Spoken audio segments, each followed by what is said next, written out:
Welcome to the Pro-Black Perspective, where black problems are addressed with black solutions.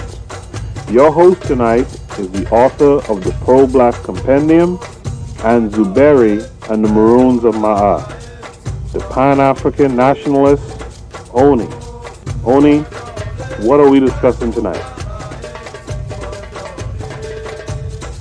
Yeah, peace, family. How you doing? You're tuning into the Pro-Black Perspective on KWAZ Radio, but I want you to remember that I'm part of a podcasting network called KWAZ Radio, so make sure you check those out. This is D Webb with the Harsh Reality Podcast, asking you to tune in where we tackle the news of the day that affects our community, only on KWAZ Radio. Greetings, everyone. This is Koku from the Bitter Medicine Podcast, inviting you to tune in to the Bitter Medicine Podcast on KWAZ Radio. Greetings, fam. Tune in to The Learning Curve with me, the revolutionary matron on KWAZ Radio. You are listening to the Pro-Black Perspective on KWAZ Radio. All right. So remember, Lero's here. Lero says peace, fam. Lero is here. We're going to definitely try to check out this whole scene where it's a good week today. This week is going to be good. We're ending November, and we're going to try to end it with a bang. But like I said, don't forget that we're part of a network, as well that there are other podcasts on the network that you should definitely check out. You know, not just the three before listed, but you also got Brother Bakari, you got Forecast, you got Casidra, and of course you got Tanzan. So make sure you check them out. Check out everybody. But I'm gonna get jumping into this. But remember, at first we have to start off with a disclaimer. Actually, we have some good news too. Before we get into the good news, let's go into the disclaimer. And the disclaimer is, as usual, that remember that this is not, like, don't take this too seriously. You know, don't take this podcast too seriously. What your mission is you have to be a developer on this world, okay? That is going to be tasking. All right, that's the real task ahead. Right now, you're just checking in, you're just tuning in, chilling with the other people interested in development. You know, this is a development-minded paradigm, right? So you're just chilling with us. Your real work is what you do in your community. Or your real work is what you do for a community. Okay? So, like I said, this is the checklist. I want to repatriate and be a developer. That's what you got to say. You say, look, I want to be a developer. I want to relocate myself somewhere where I can be a developer, where people look at me as, hey, that's the chief. You understand? Like a brother said in the Discord, they were like, you know, when you do good works in Africa, they call you the chief. And it's really short for chief of development, right? Basically, the person who we used to call the chief, I mean, there's two ways to look at it. One, you could say, hey, look, that was the grandfather. You know, that was the elder who set up a new community, who developed a new community for his offspring. And so they call him the chief, right? But another way to look at it is, look, he's the chief because he's heading the development. He said, hey, look, we're going to build, a series of farms, and we're gonna coordinate them so that we live until eternity. We're gonna have a balanced diet and so on and so forth. That's a developer. Now, it doesn't have to just be agricultural. You know, you could be, whoever goes down and says the logging, all that kind of stuff. That's a developer. But of course, you know, in the former podcast, I talked about the logging example. So we're going to try to do a different example. If anybody from the chat wants to name a particular example, a particular idea, feel free. In fact, actually, no, I'm gonna give one. So look, step one, understand what it means to be a developer. Okay, just understand what it means to be a developer. What it means to be a developer. What it means to be a helpful person in the community. You know, we were talking about this yesterday in Shoot the Breeze. Make sure you guys check out Bitter Medicine Podcast. But there's Shoot the Breeze. We were talking about how people look at the haves versus how they look at the have-nots. Okay, how sometimes black people will face discrimination in black countries where white people would not face the same discrimination, because on the one hand, black people, because on the one hand is white people might just be or present themselves as haves, and the black people may just be or present themselves as have-nots, you know. And I spoke about how when I was in Ghana, I was, so here's the thing: if you're in America, you don't work, right? You ain't working.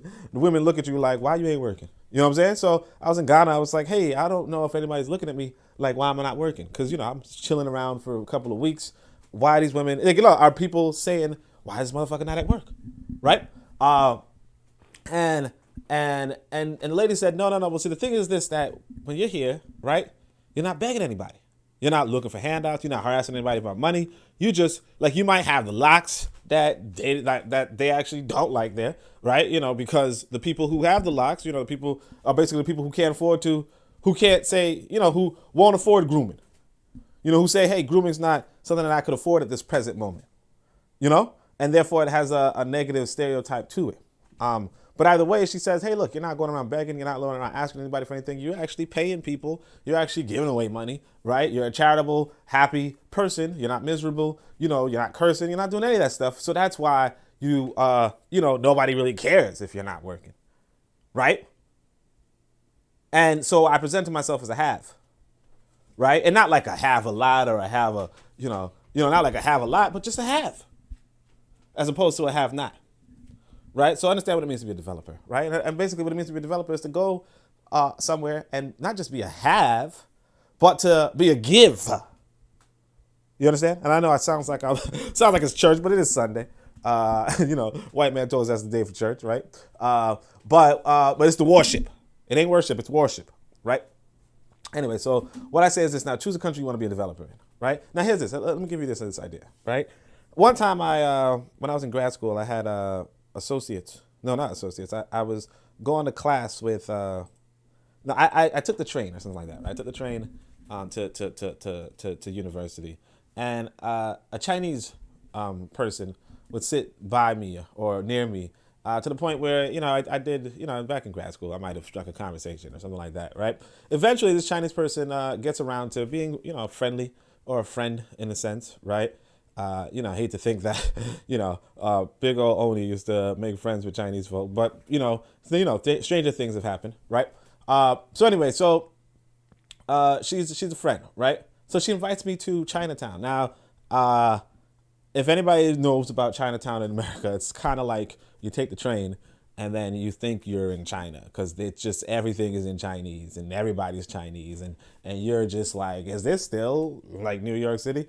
Either way, I'm there in Chinatown, and the thing that she brings me to, or we walk by a couple of them, and I think she brings me to them. I'm not 100% sure. I don't have the best memory, but it might be that we went to a karaoke bar. Okay, me, her, and her friend, right? And yeah, I walked in, and it's this place where people can sit around, like rent a room for an hour, and sing songs. English songs or Chinese songs, whatever, but they can sing songs, and they also have really, well, I don't know if it's good or not, honestly, but let's just imagine they have really good food available for the people who would go into the booths for an hour and sing music and eat food, right? Just hang out, chill. It's a nice thing for young people, right? Because at the time, grad school, I was a young person, right? That said, it's an interesting business model. Now, I sometimes think, maybe I could, obviously not a karaoke bar, maybe a video game bar. Because I used to, when I was a really young boy, I used to go to the arcade. But, I wonder how can I leverage the technology I have at hand to make an arcade or what have you. But let's just say that. Choose a country you want to be a developer in, or choose a country you want to, just for the sake of this conversation, choose a country you want to build an arcade in. Okay? Now, you choose a city for which you want the arcade to have the clientele for. All right? Right? Choose the city. Now you choose the community that's in proximity to that city that will not only have your workforce potentially, and they don't necessarily need a big workforce. You might just need 1 or 4 people, one person at the door, one person to walk around helping to repair the machines or what have you, one person handing out flyers. It doesn't matter. The point is that you choose the community, and again, that could be the city. Because again, with something like this where you're not really building anything, but you are providing a service, you might not necessarily need to like live among the labor. You never really need to live among the laborers, whatever. But the point is, and another thing is that you could obviously be a part of your own labor, because again, realistically, you could just be like, hey, look, to get in this room, to get in this building for the day, you just need to pay this much money. And then for the whole day, you have a pass to just come in and out, and it's a freaking arcade. Kids can hang out, whatever, right? And there's food available. Also, of course, you need a chef and all that kind of stuff, right? But choose this community you want to develop in. Basically, that could be the city. That could just be your own little place where you're just making money on the side, whatever. And then choose the necessary connections to make your development successful, i.e., what happens is this. Let's be real. You go to another freaking country, right? Here's the thing I want people to understand. I want people to grasp this, right? All right, let's say it this way, right? My brother, in fact, let's say it this way, in fact. All right, so my brother one time, I'll give you this example of this brother, right? This brother is a different example. That's why I'm talking like this. This brother, I think he was two-timing this woman, two-timing this girl, right? She was a nice sister, nice girl. But as he was my brother, right? I couldn't necessarily say, hey, my brother's two-timing on you. You know what I mean? Because at the time, at least, I was under the impression that, hey, look, my brother is forever, notwithstanding the fact that he might be a dick, he might be a jerk, he might be an asshole, right? But he's forever. So I can't break that trust. I could break the trust of a good person outside of my family, unfortunately.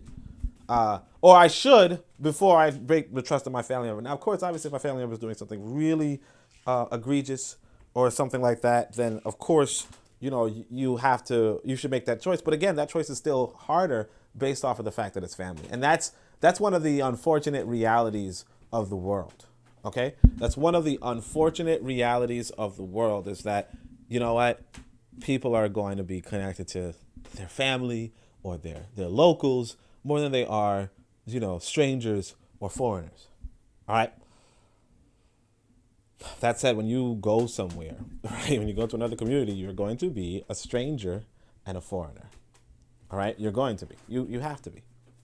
Right. Now, of course, if you establish yourself in that community, maybe you can get past the whole stranger foreigner thing, and maybe you might exceed some people, probably not the family though. But my point being that you make those connections and you say, hey, look, this is my arcade.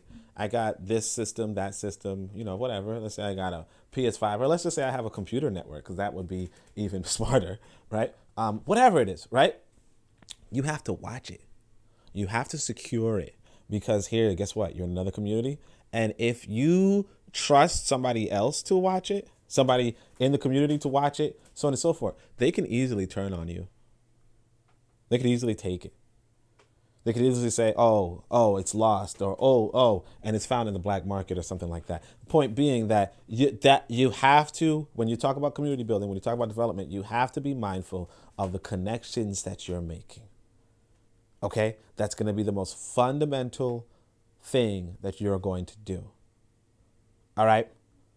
Never mind, though. Step 6, you go create, but you can eventually make this arcade something that's self-sufficient and self-reliant, something that doesn't need your hand. You no longer need to be the labor. You no longer need to look over it. People are going to be like, hey, I could steal everything here, but you're giving me a secure paycheck, and all I got to do is just, stamp people's hands when they come inside. It's not really that complicated, and I just need to see if anybody is faking this hand stamp, what it may be.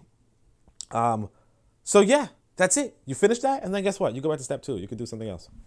You can make another arcade. You can expand your arcade. You could just do something completely different. You could make a pool or a beach house or just a restaurant, because your chef was so damn good that you're like, you know what? You don't need to be here. You need to be the fucking making, chicken and waffles somewhere, whatever it is, right? That's what it means. So when we're talking about the seriousness, right? When we say, hey, long story short, like I said, what it means to be a developer is to create something productive that generates wealth for yourself and other people you select.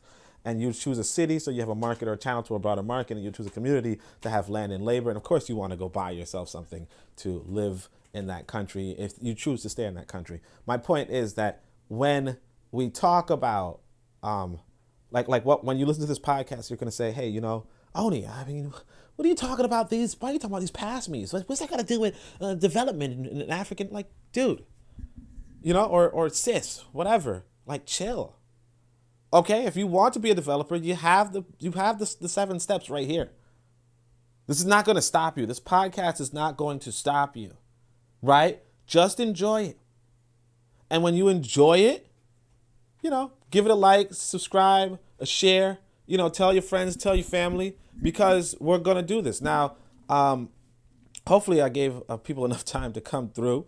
Let's see. Although you never know, because I think you never know. But yeah, Real Black Gentleman's here. So Real Black Gentleman says, sup, Oni and Lero. So peace to that brother. But all right, so we're going to go to the next one, and we're going to talk about the sponsors. Now, actually, I got some good news. I got some really good news. Well, 2. Well, all right. So this one's the first one right here. I'm thinking about doing like a children's book. Although I realize I already have a lot of information on these people in my other books, so it's not even that critical. And yeah, if you're wondering, hey, Oni, do I see your name? It's like, yeah. Because I think I'm going to put down people that you want to encourage to read. But now here's another one. This is actually pretty cool. My books are listed on the blackbookswholesale.com. Okay. So now if you were like, hey, I don't want to buy from these white boys, I want to buy from a black owned business, I want to get your books from a black owned business. Now you have the opportunity by going to blackbookswholesale.com and looking up these books. All right. And for those of you who don't know, and like the brother was saying, yes, he's black owned. And here's the thing you want to know about this website is that about them. Let's go to about us. Is that they are the largest wholesaler of African American books, gifts, and products in the U.S. Was established to serve African American interests, authors, so on and so forth. So yeah, you have no more excuses. Okay, you have no more excuses. This is a wonderful development that I didn't even expect for. But like I said, like you talk about development, because like these people are like, hey, you know what? We're gonna build a book. We're gonna build a wholesale book distribution, right? And they followed it. Now they might choose America, which is not somewhere I would choose, but they choose a city, they choose a community, they choose the necessary connections. They develop the website, they do all that kind of stuff. And look, they reach out, they say, hey, Oni, your books are up here, So yeah, now when you want to get the Book of Power, right, you just go and check us out here. All right. So appreciate you. If you do, obviously put some ratings, put some 5 stars on that so that more people can look.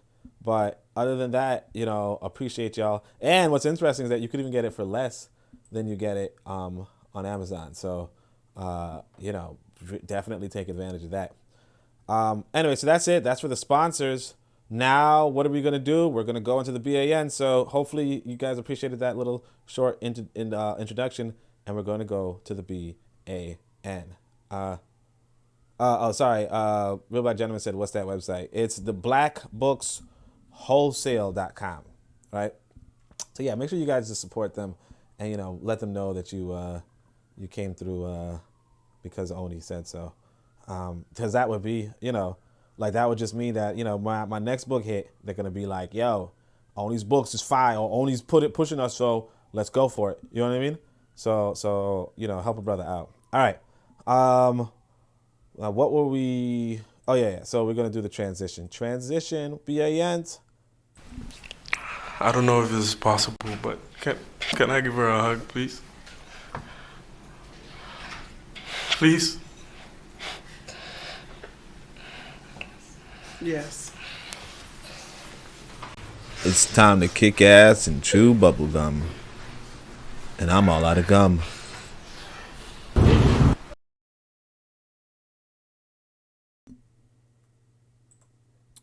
All right, so like I said, it's time to kick ass and chew bubblegum, and I'm all out of gum. So this one's actually a pretty interesting one to start with.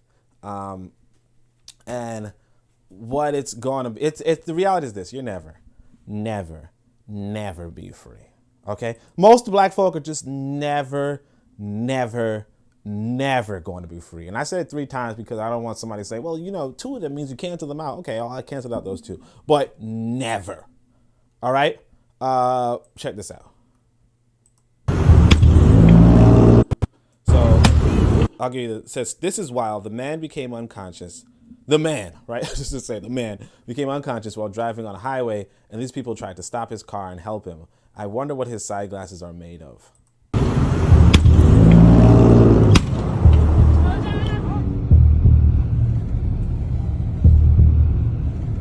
Oh, he's asleep.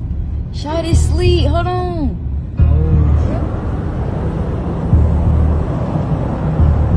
They breaking bro windows.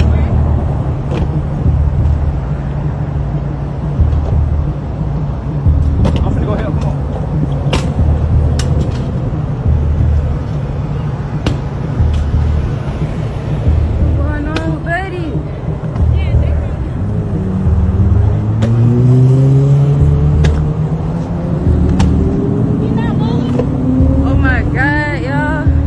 Basically, this is a car, and they're just trying to break into this guy's car.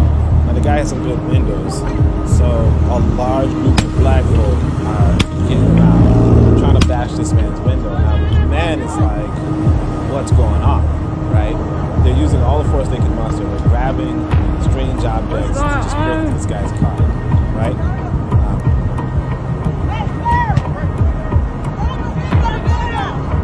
And they're telling him, roll the window down. Come on. Roll the window down. Now, it's just a bunch of black folk out this guy's window.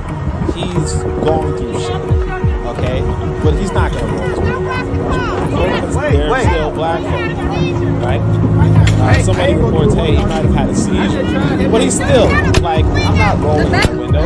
So somebody happens to have a hammer, and this lady, they let this lady bash the window until she bashes into the back, and they're able to smash through the back window, right?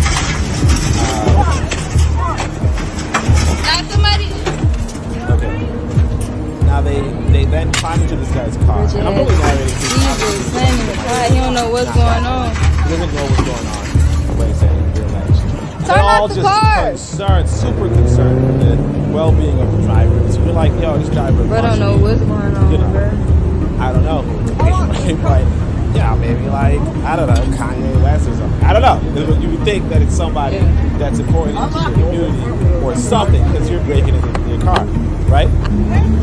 Nope. They open the door. They figure out, hey, it's a white. Put it in car. Okay, it's a white. And I'm not saying, hey, you know. Did somebody call 911? Somebody. Yes, someone called. Oh, his foot on the But like, come on. Like, come on. You stop your turn the car off. You stop your whole day. Made sure the medics arrived. The medics is like, what are fucking people doing? Like, we white people, we have this. Hey, this is his phone. Okay, give me his fucking phone. All right. Yeah. Yes, ma'am. Of course, he's cooperative with these people, you know? Anyway, yeah. Like, you're not going to be free. You know, you're not going to be free because this is the guy I want you to understand. I want you to understand that, especially in America, I want you to understand that Carter G. Woodson summarized black folk here. Okay? He says, these, as I said, look, these are the people you want on your side. I'm good. He says, look, this is Carter G. Woodson. He says, no systematic effort toward change has been possible for. No, it has been possible. For taught the same economics, history, philosophy, literature, and religion which have established the present code of morals. The Negro's mind has been brought under the control of his oppressor. Okay? The problem of holding the Negro down, therefore, is easily solved. When you control a man's thinking, you do not have to worry about his actions. You do not have to tell him not to stand here or go yonder. He will find his proper place and will stay in it. You do not need to send him to the back door. He will go without being told. In fact, if there is no back door, he will cut one for his special benefit. His education makes it necessary. No white man said, hey, come help this white man. No white person said, hey, come help this white person. What told these black people to stop and mobilize and move and move as hard as they could, hammer down. Like, this woman has never done an exercise in her life, but she's like hammering down at this guy's window, begging, like pleading to make sure this white man survives, is because taught the same economics, history, philosophy, and literature and religion. The code, the morals of the Negro is under the white man's control. And he will find his place. He will do his job.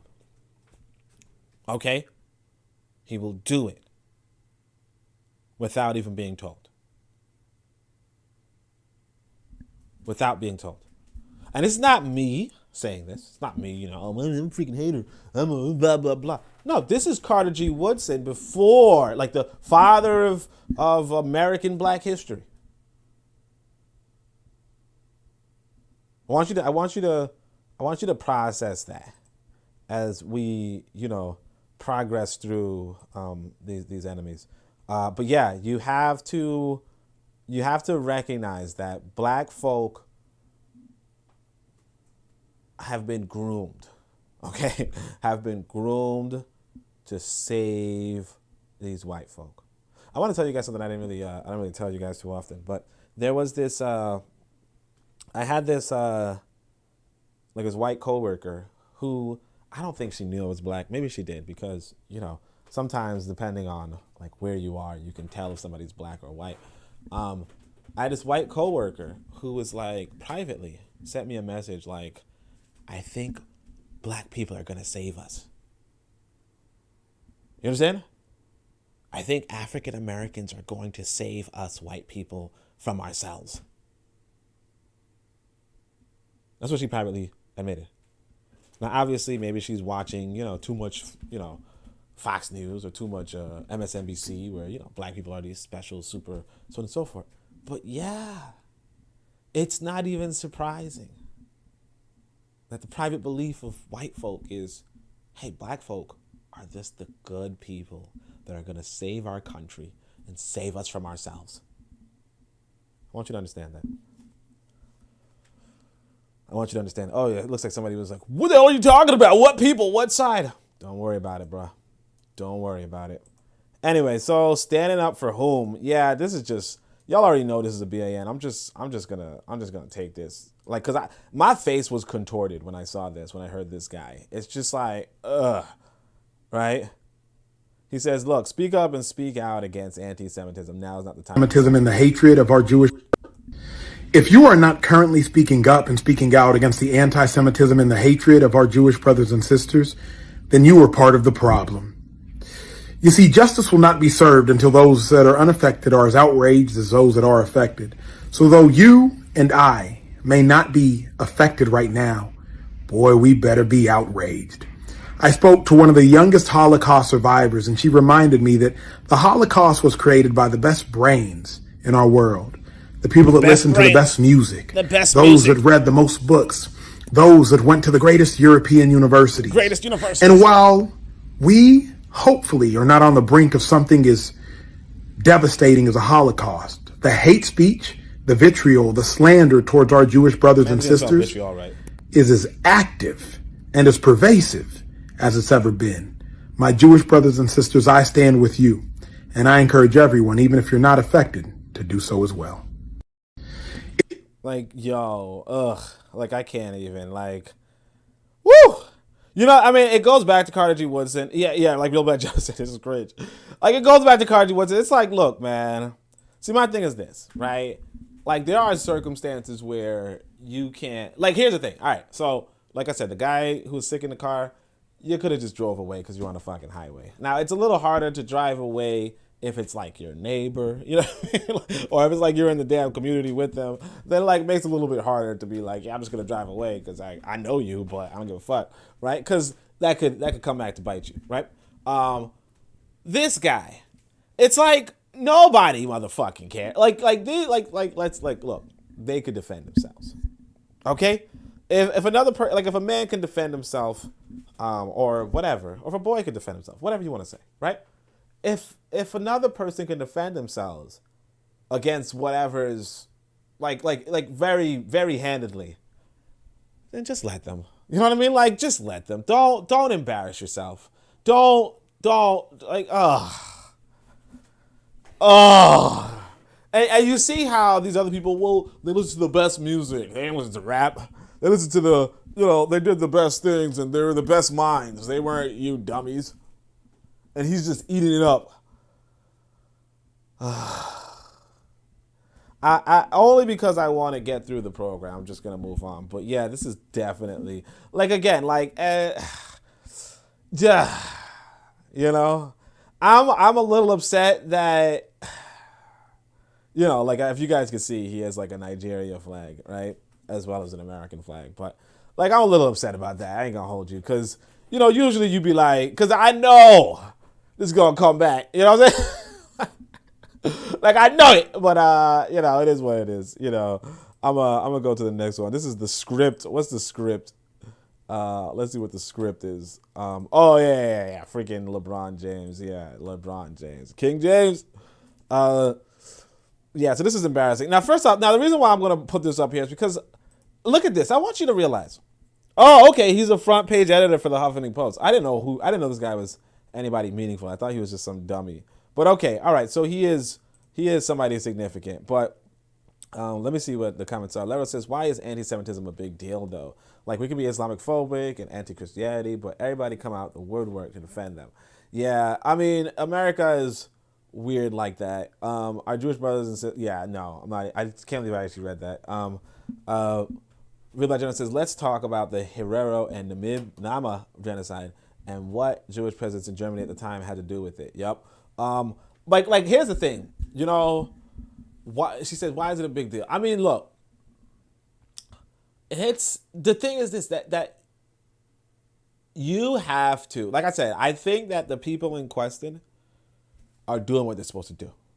You know, you're supposed to check people who shit talk you. You know what I mean? Like, you're supposed to. And that's the like, I don't blame them. What happens is that, see, when it comes to the Christians and the Muslims, I believe that they're like at war with each other. Or, like, it's basically popular. Like, basically the faction that can talk shit about them is strong already. But like, if you're supposed to defend yourself. That's pretty much it. Like that's pretty much it. Like when black folk were being called the N-word, right? They were supposed to be like, no, don't fucking call me that shit, right? They were not supposed to then later on be like, yeah, I could call myself the N-word too. You know, like that. Like, we did it completely wrong, you know, and that's really what it is. Like, nobody else is trying to be like us. Now, you know, as far as like why people, you could talk about the Muslims, because Christians and Muslims are at war all the time. Like, my thinking is this, you know, if black folk have to be Christians, I don't think they do, but if they have to be, put them in North Africa. You know what I'm saying? Like, put them in the northern part of Africa, because one thing I can tell you about the Christians is that the Christians will fight the fucking Muslims. Like, if you listen to a Christian for 2 seconds, they're going to talk shit about the Muslims. like it just don't make no sense. You know, you talk to the Muslims for 2 seconds, they're going to talk shit about the Christians. It don't make no damn sense. You know, the rest of us is like, you know, I ain't even messing with no religion. I mean, religion. You know, like me, I'm like, yo, religious freedom, all that kind of shit. But yeah, these people will just tell you, well, I mean, I might be bad, but, you know, the worser party. You know, each of them will say the same thing. So, like, you know, get them North Africa. If now, obviously, I don't really like them on North Africa either, because they can always come south. But I'm saying that, you know, if you're talking about, if you want some people who might just be aggressive against another people, it will be them. And that's all you could really say about it. But as far as like I said, they're doing what they're supposed to do, which is, hey, don't talk shit about me. You know, I don't want you talking shit about me. And that's what it is. Like you I can't, like I said, I don't fault people for defending themselves. You know, I do not fault people for defending themselves. Because that's what you're supposed to do. Self-defense, you know, like self-preservation is the first law of nature. You know? It's self-destruction that's what I fault people on. You know, Elon Musk says, so this guy, Philip Lewis, so I blocked him, obviously. But I didn't know he was the senior front page editor of Huffington Post. So makes sense why he's like, I'm always seeing this guy and I'm like, he's always saying some dumb shit. But I realize he's just a part of the mass media, so it makes a lot of sense. But anyway, Elon Musk's Twitter takeover sparked a surge in the use of the N-word on the social media platform. Social media research group told the Washington Post the use of the slur increased by 500%, right? And so he's citing the news from things. So again, he's working at Huffington Post, so it makes a little more sense why he's always with these stupid news blurbs. But then here comes LeBron James. I don't know Elon Musk, and to be honest, I could care less who owns Twitter. But I will say that if this is true, I hope he and his people take this very seriously because this is scary as fuck. So many damn unfit people saying hate speech is free speech. LeBron James. And then you're like, oh man, like out of the woodworks. And nope, check it out. Here's another person. Because the script is just scripted. Like everything is just so scripted. Hey, LeBron James, say something about this. Hate speech is not free speech. I don't even know who this, like what? You know? Like what? Hate speech is not free speech. So yeah, you have the people around you who are bought for, paid for, and you just have to be mindful of that. But we're gonna, like I said, we're gonna try to progress through today so that I could end early, and whatever. So let's do this. This is Praise White Jeebus, and of course, this is not. I don't think this is actually related to Christianity. It's just, oh yeah, just these motherfuckers who just love their fucking white boy. You know what I'm saying? Look at this. CN, there's nothing as sweet as working in a company still managed by the whites. Okay? I came offshore and look at the wash item given to me. Every bunk bed has a TV. Wait till one African man starts managing this place and they'll start their nonsense cut costing. Okay? So I'm guessing he's from Nigeria. Yeah. And so here's what he's impressed with. I should have fucking put that link up. Damn it, I didn't put the link up. I should put this other link up. You guys should watch this freaking propaganda from the Soviets. It's pretty good. So these are the outlets. I mean, obviously, no, people in America, these look like they're upside down, right? But anyway, they put down some 2-in-1. I don't even know what they gave him, to be honest. I really don't know if he's saying that they gave him a full bar of, like, because, I mean, that is a lot, I guess. It is a little bit like it looks like it's open already, so I don't know if I would use somebody. Like, it's really unhygienic, I'm not going to hold you. Because it looks like it's somebody else's soap bar, or it looks like it might just be that the former person just left their stuff, because that's pretty cringe. I don't think that's because usually you would get, like, at least in America, you would get something that's hand sized or whatever, or travel sized, because this would just be a waste unless the person was spending a lot of time. But I guess I'm part of those cost cutting Africans. Like, this might be somebody left to sit over. But anyway, so you got the bar soap, you got the 2-in-1 hair and body, and you got the hair thing, and you got the toothpaste. I don't know if he's saying that they left him I guess a tablet or something, or a TV. Okay, a TV in the bed. Gotcha. That's okay. Yeah, he's like sleeping in a bunk bed, like, feeling proud that he got the top bunk. Like, come on, dude. Like, how close are you to the fucking ceiling? Like, no. But all right, whatever. Yeah, this is Black folk. Let me see. I remember when Enling was managed by Ndiocha from Shell. The food had good quality. The environment was sweet. I mean, that place has prestige. Nigerians entered management and started cost cutting. The last time I was there, I had to start eating at a family's place, right? And look at this right here. I didn't even know. This is currently happening at Federal Palace Hotel. We're our own problems. And they're like, it's Africans and Indians. So yeah. I probably should have put this in Mangina, low-key. But, like, yeah, this is praise white Jeebus. We, if nothing is sweet, it's working as a white company, You gotta realize that a lot of black folk do want white power. Okay? A lot of black folk do want white power. And because a lot of black folk do want white power, what you have to realize is that you just leave them alone. Just leave them alone. Like, this guy goes abroad and he goes to, he he goes wherever, or he's in, like, just leave them alone, right?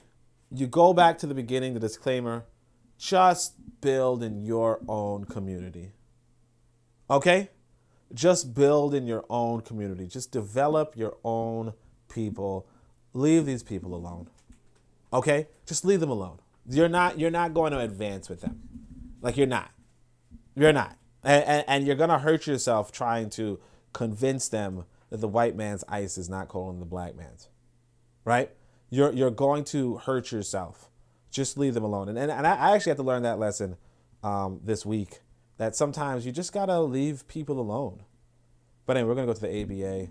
Because, like, yeah, the ABA.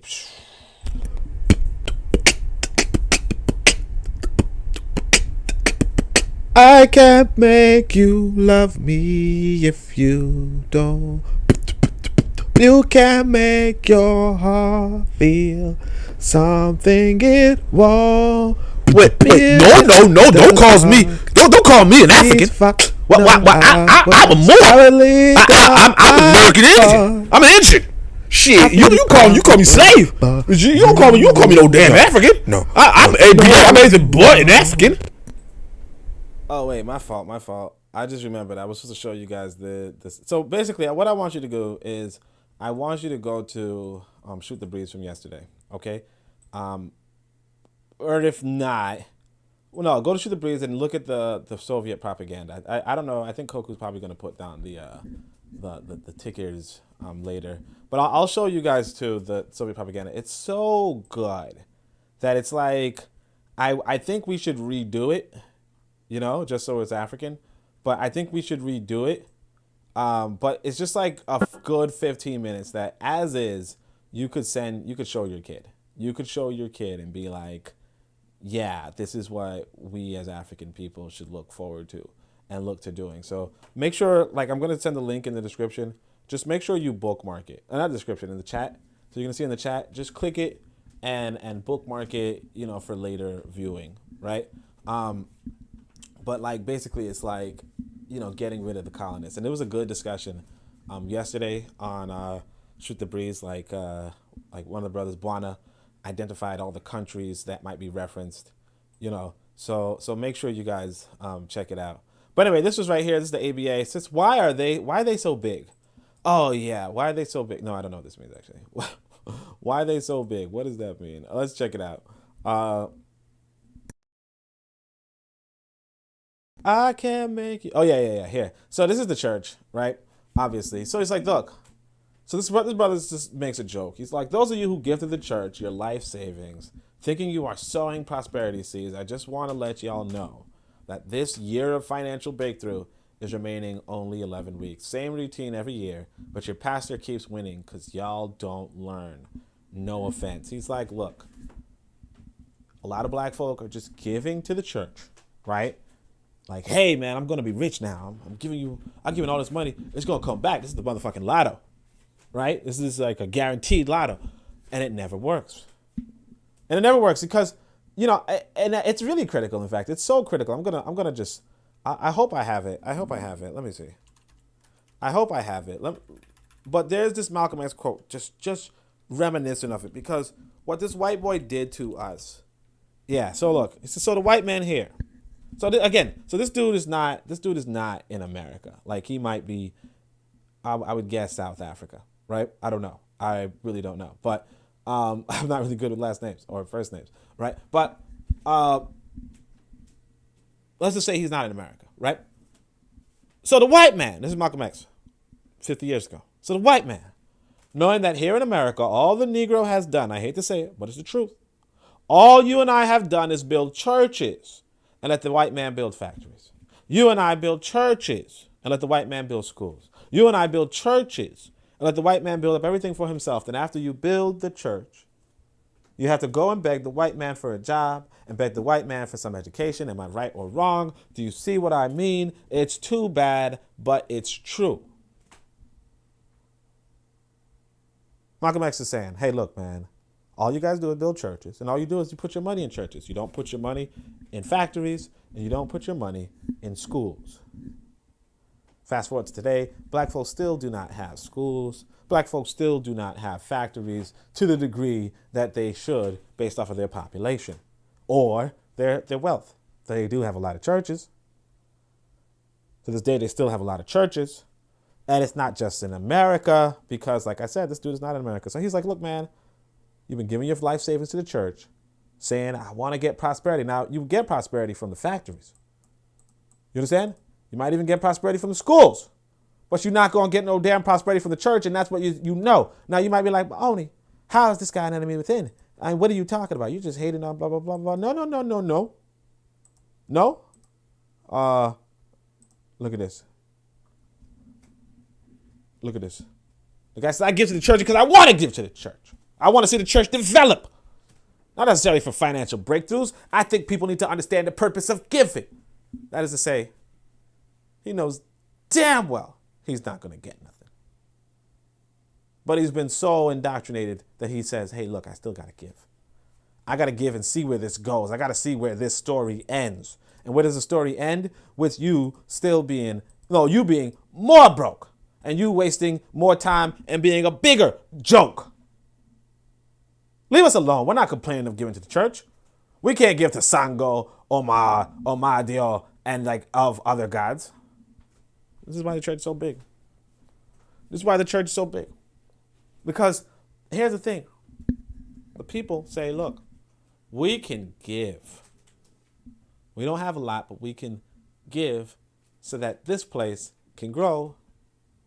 And it grows. It does. It grows. Sometimes you might get a good free meal. You might get a woman volunteer, say, hey, look, I'm gonna throw down, just give me the chicken. Give me the chicken, I'll get the seasoning. She throws down, she makes a good meal, and everybody in the community can laugh and jest and feel good. But what happens? You don't get bigger. You get smaller. You get closer. But that makes you smaller too. In a way that makes you smaller. All right? So I'm just going to touch on that.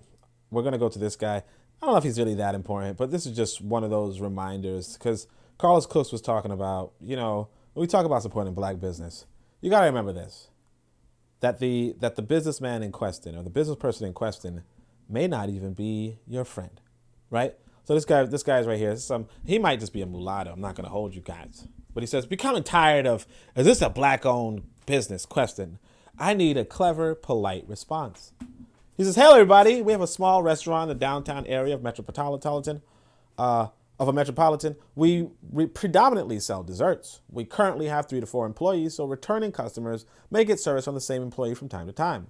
A question that continues to come up is this a black-owned establishment? The question often comes at the most random times. It has nothing to do with what the market seller, where the market's selling. First-timers sometimes ask this question as well. For reference, yes, we are black.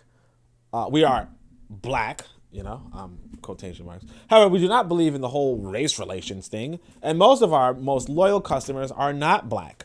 Many of our core supporters are not black. We could care less about the color of skin or the politics of such. We just want to make people happy and offer our sweet treats. Yes, sir. I just want to make you happy. To be honest, I feel that it is a cultural thing as only blacks pose this question. It's quite interesting. You might as well say only the blacks.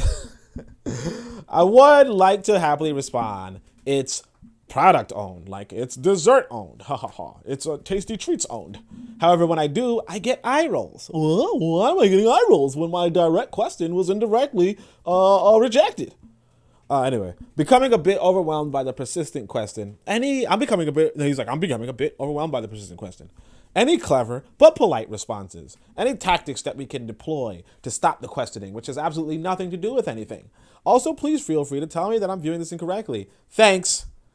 If not allowed, please feel free to remove. He goes, edit 1. As most would imagine, running a business takes up much of my time. I haven't had a time to revisit this thread and I'm amazed by the 300 plus responses that it has gathered. I'm thankful for all responses, whether good or bad. I'll begin responding in a few. Please be patient is all I can ask. Yada, yada, yada, yada, yada. Basically, check this out. A lot of people were like, what the fuck is wrong with you? Even the white folk were like, what the fuck is wrong with you? Just tell them you're black owned. Or just put up a picture. Just put up a picture and say, these are the owners. And it's that. Now, the guy did say eventually, he's like, well, if I do tell him it's black owned, there might be more questions. But it's just like, the fuck? Ugh. That's what I'm saying, though. Like, and I mean, of course, you still support black businesses, obviously, because, even coon owned is better than white owned, right? But that said, right? Yeah. Oh, no, sorry. Actually, Brother Bakari is going to come on later, probably at 3 o'clock, to talk about the black businesses in his community. And he actually checks to see whether the person's black. So that's that. But like, yeah, this is the enemies within. These are the people that sometimes you're going to run into. Sometimes you're going to run into people like this who are black, but not black. You know what I mean?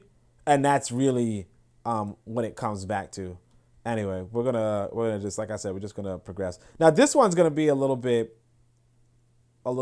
something that is gonna touch on, like it's gonna affect me.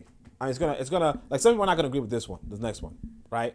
But like I said, I went through some stuff this week, and I realized that we are causing our own problems. But let me see what the comments are like. Bit of Medicine's here. Bit of Medicine says peace, up RBG. Brother Bakari's here. He says, what's up, everybody? So came right on time. Real Bad Gentleman says, my city shut off power at 12 last night for maintenance. That's why I dropped out during STB. See, that's what I'm saying? The city could just take off your power anytime they want. You know what I'm saying? The city could just turn off your power anytime they want. All you gotta do is just, and you're gonna go radio silent. That's the world you live in. Now look, that's the world you always gonna be in unless you have your own power generator. Okay? Unless you got unless you on your own grid, that's always gonna be the world you're gonna be in. So, I'm not going to say that's the only something that's unique to the white boy. But, at the same time, it's like, I wouldn't mind if, like me personally, I would prefer for people that's not hostile to me to be in control of my power. You know what I'm saying? Like, I want people who see the good in me and see that I can grow and develop and be beneficial to me. I want them to be on the ones with the power grid button in their finger, on their fingertips. And that's really what it is, That's really what it is. But anyway, so let's go to this. It's the ACPA, not gonna lie. The ACPA is the American Centered Pan-Africanist. Because I've been talking about this before, this whole ADOS thing was a thing. So look at this right here. I actually got, this is not the individual in question, but I did have some individual who pretty much said something like this to me. And I was just like, damn,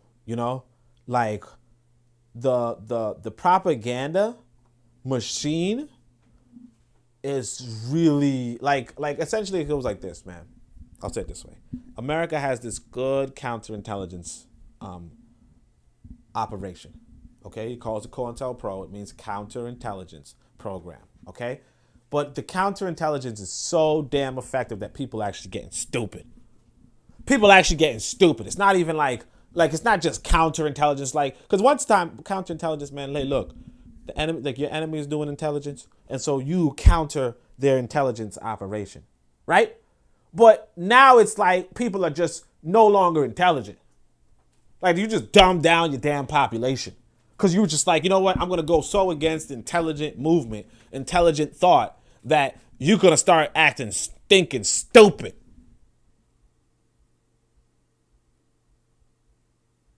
Okay? You're going to start just thinking stupid. And so here's what happens. Africans are not black Americans. I officially hate Africans more than white people. That's what this person says. Right here is Paris high school students arrested after racist video circulating, so on and so forth. I don't really care. But yeah, this is, and the thing is this, look, you might be like, hey, this is just an idiosyncrasy. This is not even this is probably not even a black person. You might think that. But like I said, I knew a black person. Okay, who got caught up in this kind of thing. And I said, look, man, you shouldn't be catching up in this kind of thing. This person wrote me the other day, and the vitriol, the hatred they had for Africa, the hatred they have for African people was extreme. And you might be like, and the thing is this, I met the brother, black man. Okay, a black man. And he was just like, yo, I want African people to suffer. It was bad. I don't even want to repeat it. It was bad. To the point where I was just like, yeah, I can't. Like, the motherfucker turned to Scotty. He turned to Scotty, but, I was listening. I was reading, a lot of what was said was, hey, look, we as Black Americans, we've done Pan-Africanism. But what have Africans done for us? You understand? And so I don't really buy into that, to a large degree or a large extent. But what I want to say is this. I've warned people about this years ago. ACPA, American-centered Pan-Africanism, is a problem because it led to this. A lot of the people who call themselves ADOS today were ACPA. Like, say what you want. You might be like, hey, Tariq Nasheed just follows his own trends. He might do so forth. But even if that's the truth, even if that's the case,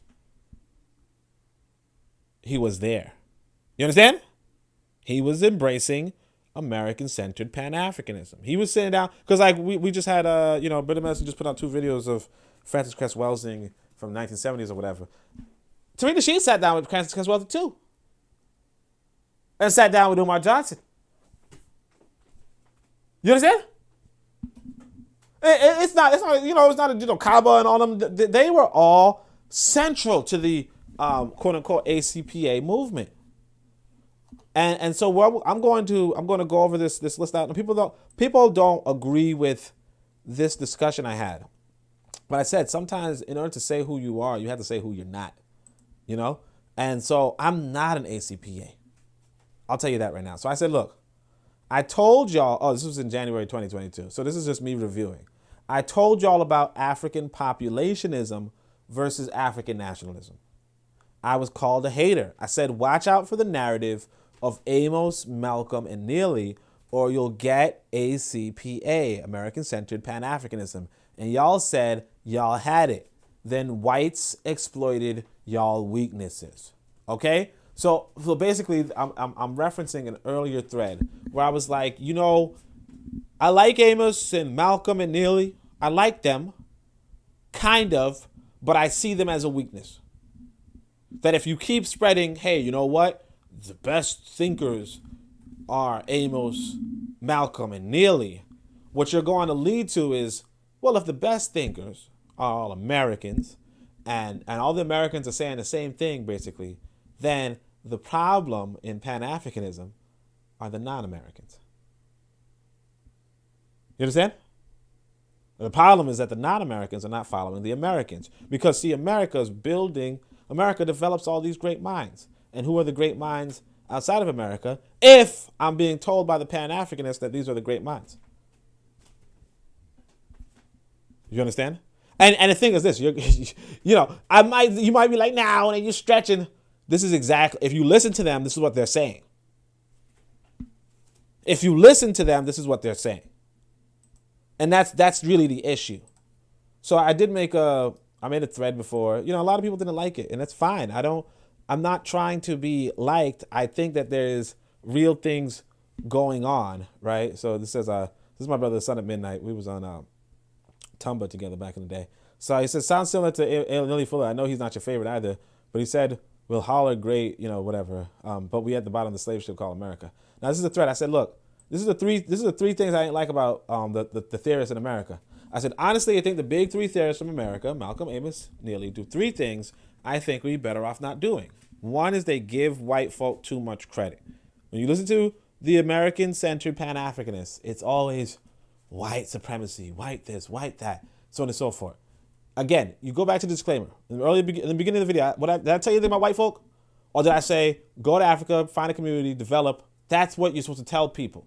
That's the Pan-African you're supposed to tell people. But if you like, hey man, the white man's doing this, the white man's doing that. Oh man, do you hate the white man? You don't hate the white man enough? Blah, blah, blah. Then that's the thing. Now, number 2, you give license to speak down on black folk. The thing that you're going to pick up on with Malcolm, Amos, and Neely is that they always speak down about black folk. And that's the thing I didn't like. I just didn't like that. I was like, why are we always talking bad about black folk? Oh, these are the coons, these are the things, so forth. Now you might be like, well, Oni, you're running the thing. Yeah, this is for entertainment, sure.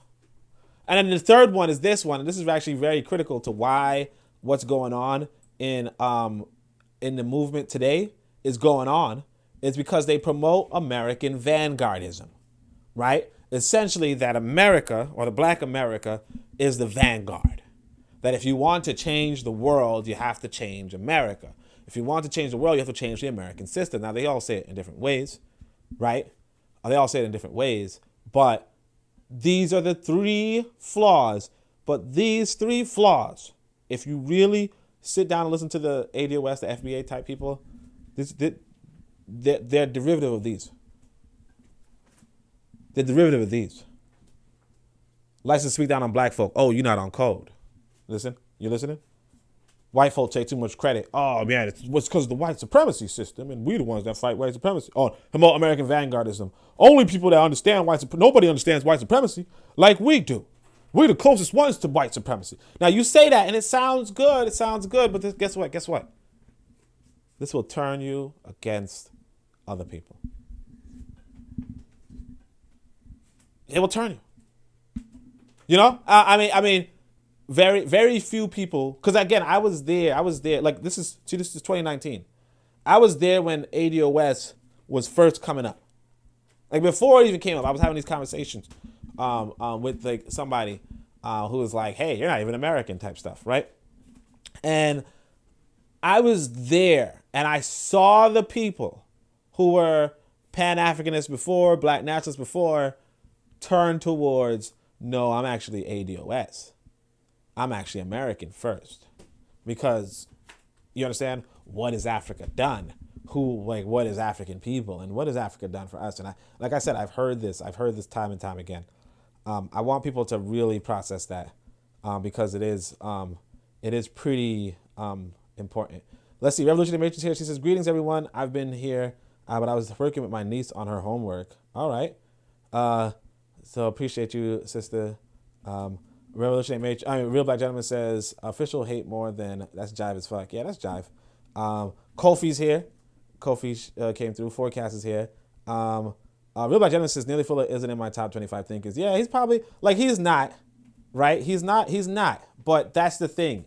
Like, if back in those days when I was on social media, you would have, like, you'd have basically three schools of thought.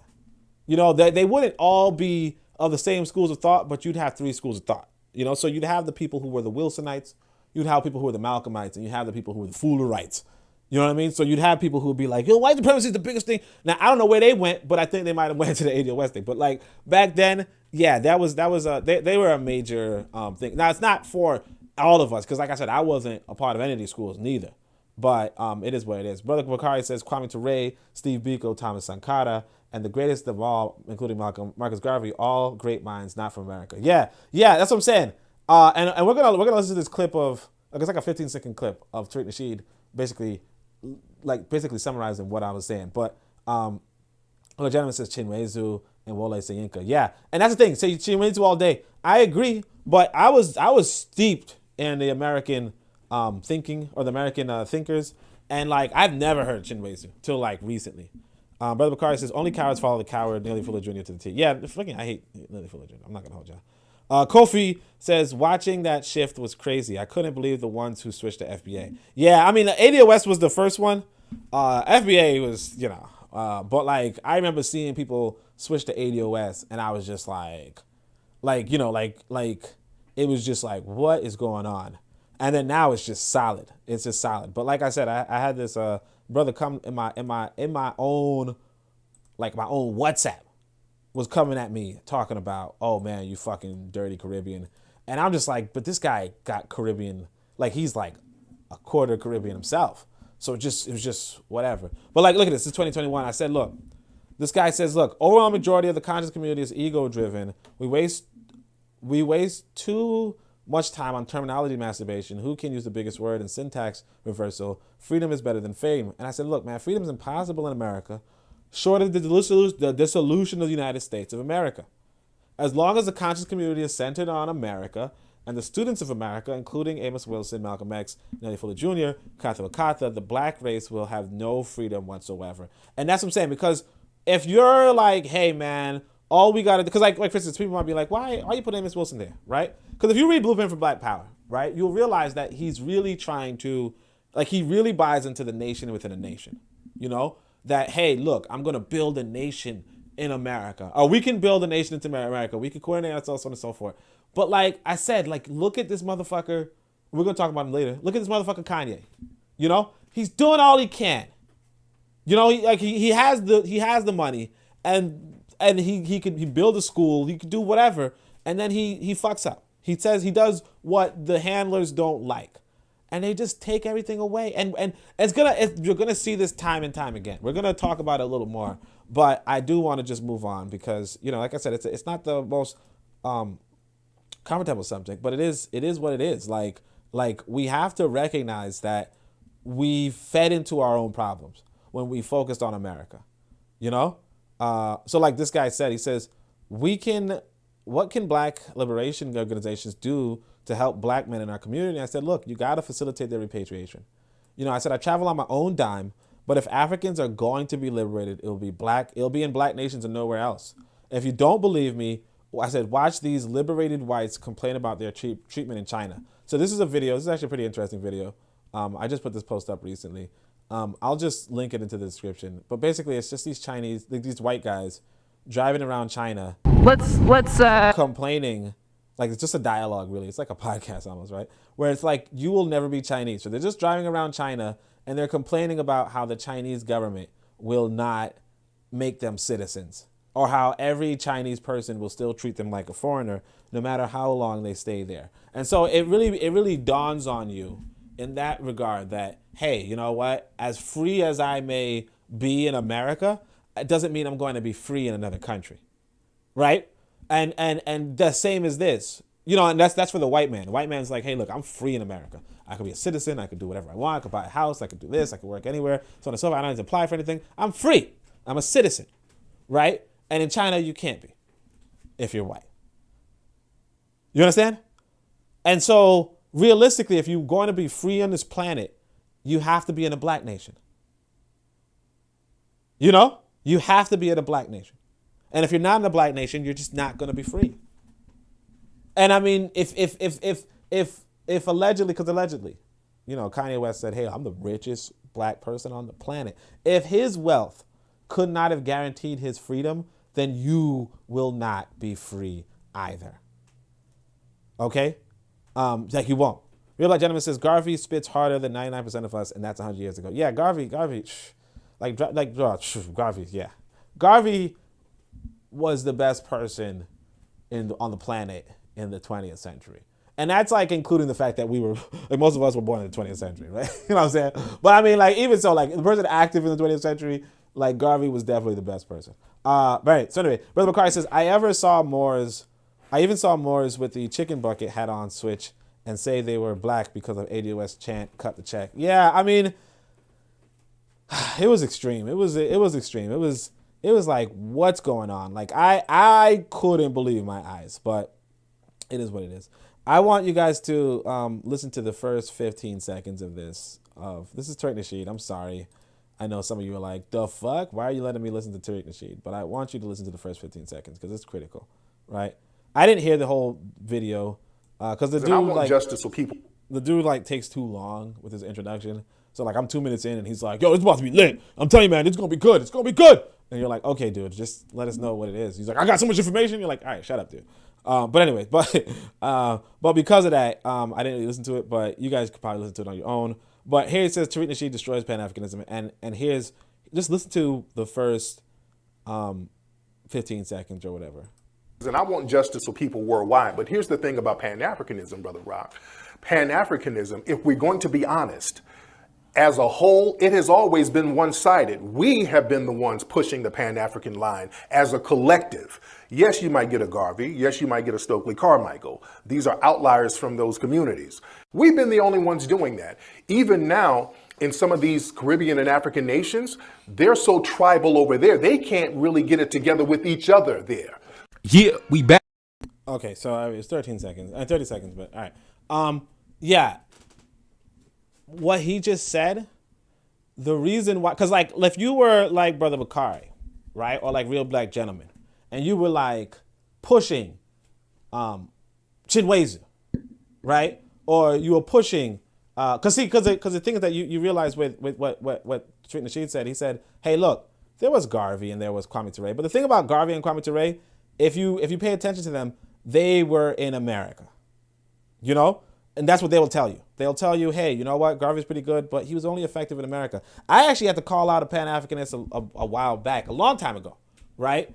When we went on a private program, I guess, and he was like, yeah, the thing is that, because John Henry Clark, matter of fact, was like, the Jamaicans didn't even like Garvey, you know? It was only the black Americans who liked, and I was like, if you look at what Garvey fucking wrote in his book, right? He was like, shit was in disarray in America too. You know, they didn't want him in America, right? But he like forced his hand inside of America. And not just that, Du Bois was like, a lot of the people that were members of Garvey back then were Caribbean, right? Even if they were in America. That said though, you know, the thing is that it was already like a very anti-Caribbean vibe. Because like I said, John Henry Clark was on that time. You know, it just culminates.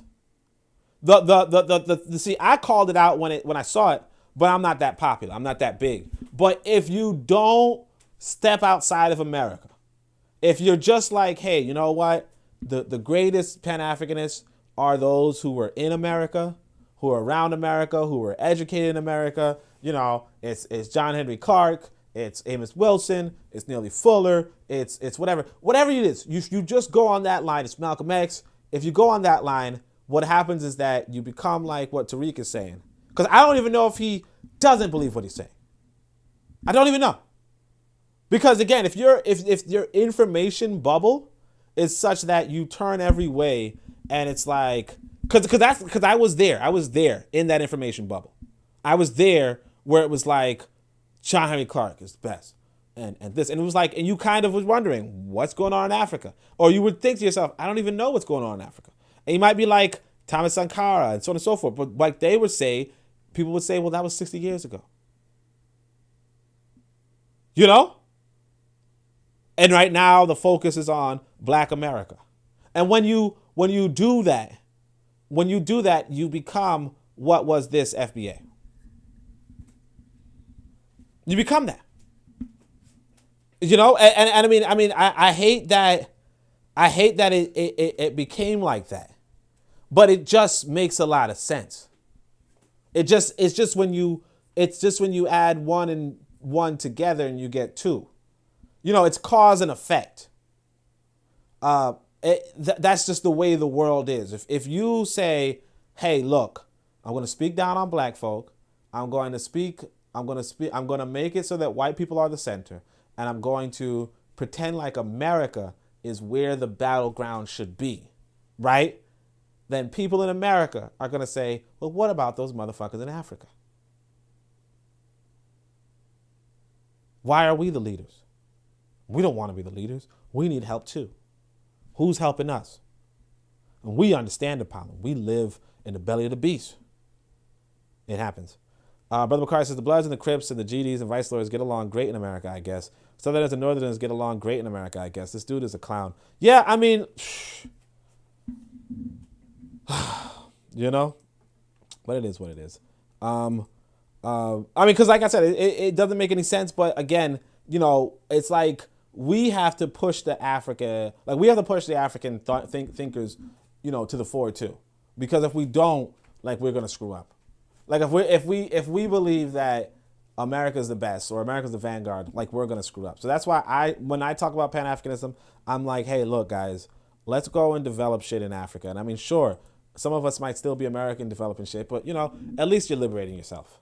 You know, at least you're liberating yourself when you go out there, because right now, what's going on with what's going on in America is that it's very, like, the odds of you being free is just ridiculous, because it's just against you. Because like I said, the white American is not free everywhere in the world.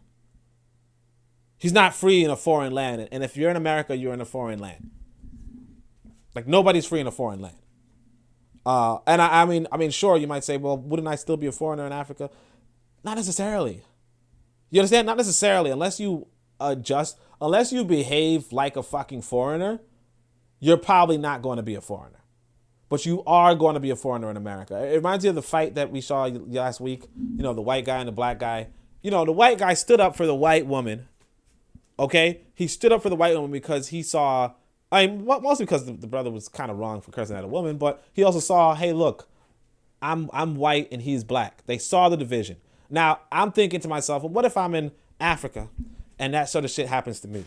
But would I stand up for a Caribbean or for an American against another black African? That's not my mindset. Now, if I went to Africa with the mindset of, let me be on Team Caribbean or let me be on Team America, then that would be the problem. That's where the division would be inherent. But if I go and I say, hey, look, we're all Africans.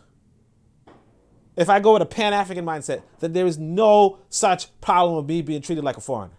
If I only engage with other Pan-African minded people, then there's no such engagement. We are just brothers. We are just Africans. That's the mindset that we have to go with. And you won't run into that problem, but you cannot have that sort of solution when you're in America, because the white man's never going to look at you as his equal. Never. And he shouldn't. And you shouldn't look at a white man as your equal neither. It doesn't make any sense. You're different people. Anyway, yeah, the book about so this one right here, this is the last ABA. This is just another one of those motherfuckers. Oh, sorry, let me read the comments. So we got because a lot of black people. We got sorry, let me go to the screen.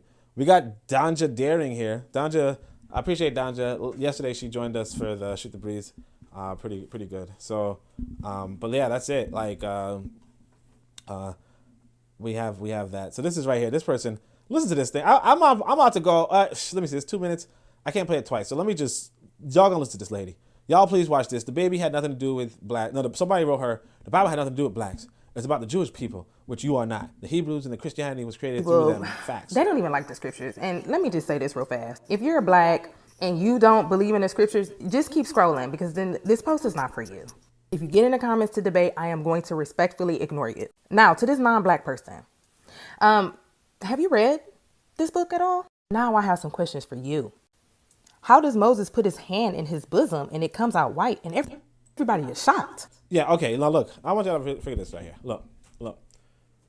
As soon as you see, I want people to really process this. Look, if I told y'all this, like I'm wearing a shirt, right? I'm wearing a shirt. Let's say I'm wearing a vest. And I tell you, hey, look, man, I put my hand in my vest and I pulled it out and it was indistinguishable. My hand was indistinguishably whitened, right? You would say, like, would you believe me? Would you believe me if I said, hey, look, I saw somebody, or even if I told you, look, I saw somebody put their hand in their pants pocket, and when they pulled out their hands were albinized, right? Would you believe that what I saw was in fact the person changing their skin color of their hands? Or would you say either bullshit or probably a magic trick, probably a sleight of hand, right? But because we have been so dumbed down, like I said, the counterintelligence is so damn effective, right? This sort of story is looked at as a proof of some sort of concept. Now, what I want people to understand too is this. The character in question doesn't have to be albino white for something as shocking as their hand to mutate into another color. They don't have to necessarily be dark-skinned, black people. They could just be, Arab. They could be Arab, they could be Indian, they could be like Mexican complexioned or copper colored, or like they say. They could be a complexion that is indicative of some sort of mixed heritage, or even just or any sort of heritage. But it doesn't necessarily have to be black African like you, right? But anyway. If he was white in the beginning, then why would you be shocked that your hand is white? Yeah. So anyway, again, obviously the guy was not white like European, but again, I don't even think this person is true. I don't think the story is true. Like, I don't think this person is real, and I don't think the story is true, or even like the story of the whole Bible or whatever. But I also don't think the story in the sense of, hey, this guy put his hand in his shirt and it came out white. That doesn't even make any fucking sense. And the thing is that I want people to really process this. That if you read this book, you would think that this deity of theirs was very active in the affairs of humans. Okay? Very active in the affairs of humans, like on a daily basis. Like standing up on a hill and watching a dude daily basis. Like, I'm going to wrestle with a human being for 3 weeks or something, or 3 days or some shit, without like that kind of dumb shit. Okay? Like, they were active. They were all like, they were just there. Like, they were just hanging out for a good 1,000 years and then just disappeared again. So they weren't anywhere else on the planet, but for 1,000 years they were just chilling with this small group of people, and then after that they've just disappeared for 3,000 years. Okay? That makes sense to somebody? That makes sense to somebody? And again, what is this? Oh, I could put my hand in my shirt and pull it out. Come on. Like His mom sent him to Egypt to hide amongst the Egyptians. So again, the Egyptians at this point in time were multiracial, okay? They were not pure Africans, not pure blacks. They were a mixed group. Like, they were like a metropolitan, they were like a city. So saying I'm going to hide in like Egypt versus I'm going to hide in, let me think of another place. Oh, Ethiopia, right? Is like, so if you're hiding in Ethiopia, yeah, they're all black, okay? They're all black.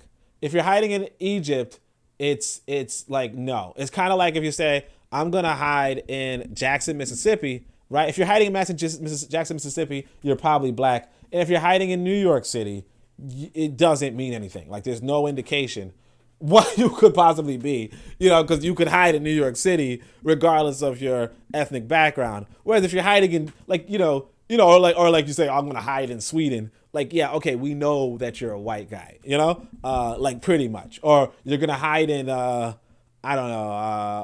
Accra, right? We know you're a black person. But, yeah, hiding in New York City, we don't know.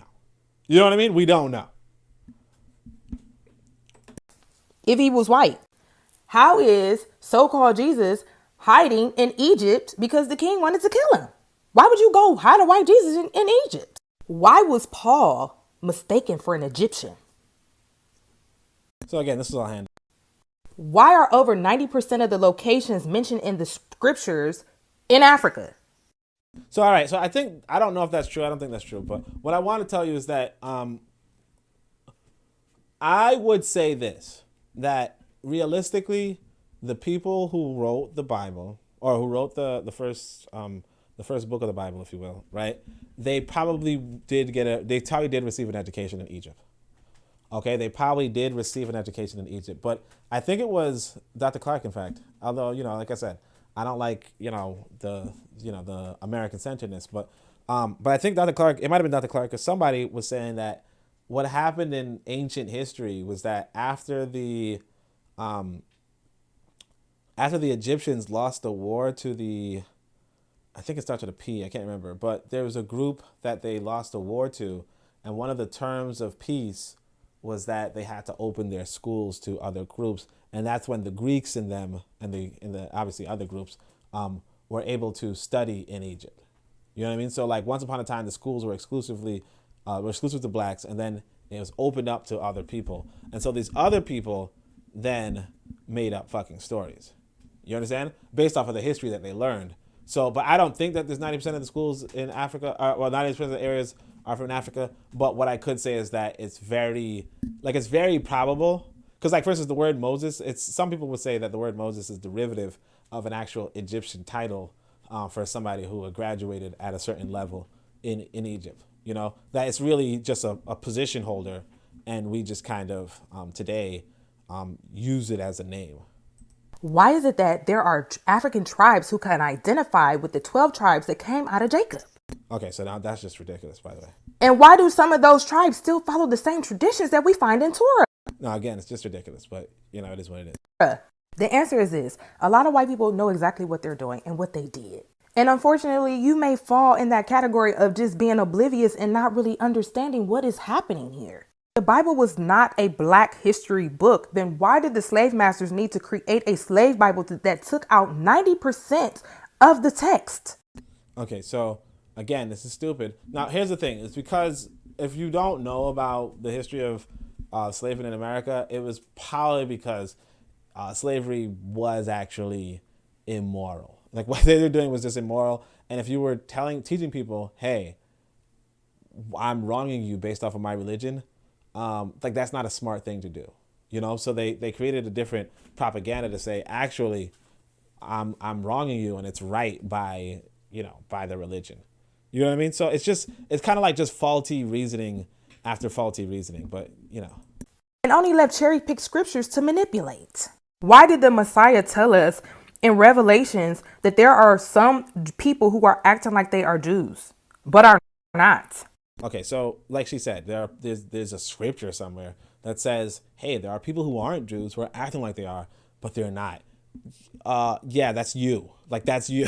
Like, lady, like the fucking, like, if the book has any fucking power, it is saying that these motherfucking Negroes are gonna come along, you know?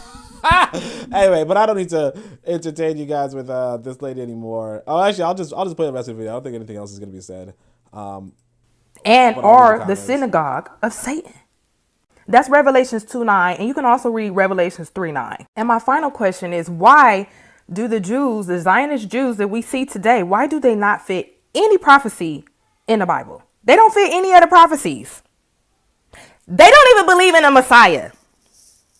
I'm gonna just leave that there, okay? Stop playing with me. All right. Well, I mean, look, she was cute, right? You guys think so? But anyway, but beyond that, obviously. So forecast says, what is scriptures? You got it. And Brother Bakari says, look, that's not true about the Bible being 90%. Yeah, I don't think they're 90% African places. Brother Bakari says, stop hating on the scriptures. You know, you got it. And Real Black Gentleman says, where's the Book of Ghana? Yeah, I mean, it's just kind of like remarkable, but I'm not even gonna like stress it. It is what it is. We're gonna go on to the next subject, which would be the manginas. Oh yeah, the manginas. This motherfucker. Let's go.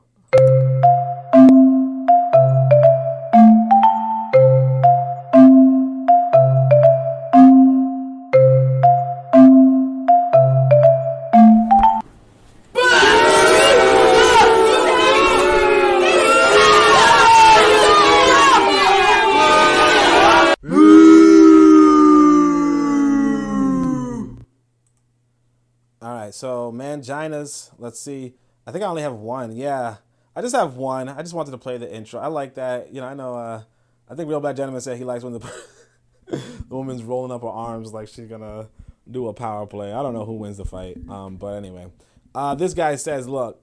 Well, look, apparently he's launching a golf course. That's interesting. But he's like, look, a lot of black men get broke boy and provider shamed into selling drugs for female approval. So what I would say is this guy has accountability on zero. Accountability on zero. Now, I do want to say this. This is what happens when you do not build your own economy. When you don't build your own economy, or when you're not development minded, when you're not developer minded, this is what happens. Now, you will, you know, you want to get in relationships, I guess. I don't know. You're like, hey, I want to get into a relationship, but I don't got no damn money, and I'm not really doing anything in my community, but I want to get in relationships, and so it's just really, it's just pathetic. I'm not gonna hold you guys. There's no actual way to like. There's actually no. I can't even. You guys get it. This is accountability on zero. It's just like, what? Yeah. Like you're gonna say you're selling drugs for female approval? Like you can't just sell drugs. Like just it reminds me of. I didn't put this here because I didn't really look into it, but Lupita apparently was selected for like De Beers, like be an ambassador for De Beers. So De Beers is like, I guess, a diamond company in South Africa, in Azania, and they're saying, you know, Lupita was chosen for that, and people were kind of outraged because apparently she like turned down a role in The Woman King, a movie, because she was like, that's connected to Dahomey slavery. But then she's like working with this guy De Beers, who is obviously connected with apartheid, right? But like, you know, take it for what it is. I don't know. I didn't look into it. I just looked at her page and I was like, damn, she's pretty. But anyway, you know, but what I could say is that, you know, it's like, well, no, what she does is she's like, I'm just here because I want to empower women globally. And people are just like, just say you want the money. Like, just say you want the money. Don't make it seem like there's something more to it. Now, this right here is kind of just pathetic. It's like, some woman told me I was broke, boy, so now I risked my fucking life to sell drugs and destroy my own community so that she will not say that I'm broke. Like, what are you fucking talking about? Like, what are you talking about? Like if a woman says, hey, you know what, you don't make enough money for me, just say, okay, well, sorry, apologies, and I'll go to another woman. I'll go to another woman who's just not as, high maintenance. Because that's what I do. When I see a woman that's too high maintenance, I just say, you know what, I can't afford her. Like, and I talked about this one time. I was in a space, a Twitter space. And I was like, if a woman has like a certain hairstyle, like if a woman has like sister locks, I know sister locks be going for like $700 or something like that. If she putting $700 in her hair, right? I know damn well I can't afford her. I didn't know. I'm like, you know what? If you put $700 in your hair, I can't afford it. Now, they were like, them wigs that, they put in, they also hire me. I'm like, yeah, I don't mess with women like that anyway. So it is what it is, right? I'm talking about, like for the most part, I got my preference as well. But the point is that, like, yeah, you gotta, like, if you see you can't afford a lady, then just go to the lady that you can afford. Go within your budget. But don't go risking your lives or poisoning other human beings because, like, don't go killing and poisoning other human beings and risking yourself being poisoned or killed or arrested or imprisoned all because you can't afford a woman. Yeah, that's stupid. So accountability is on zero. Accountability is on zero. That's all I'm going to say. That's all I'm going to say. So anyway, let's gonna go to the next one. We're gonna go to the past me's. Because that's just embarrassing. I'm not going to hold you guys. Like, that's just embarrassing.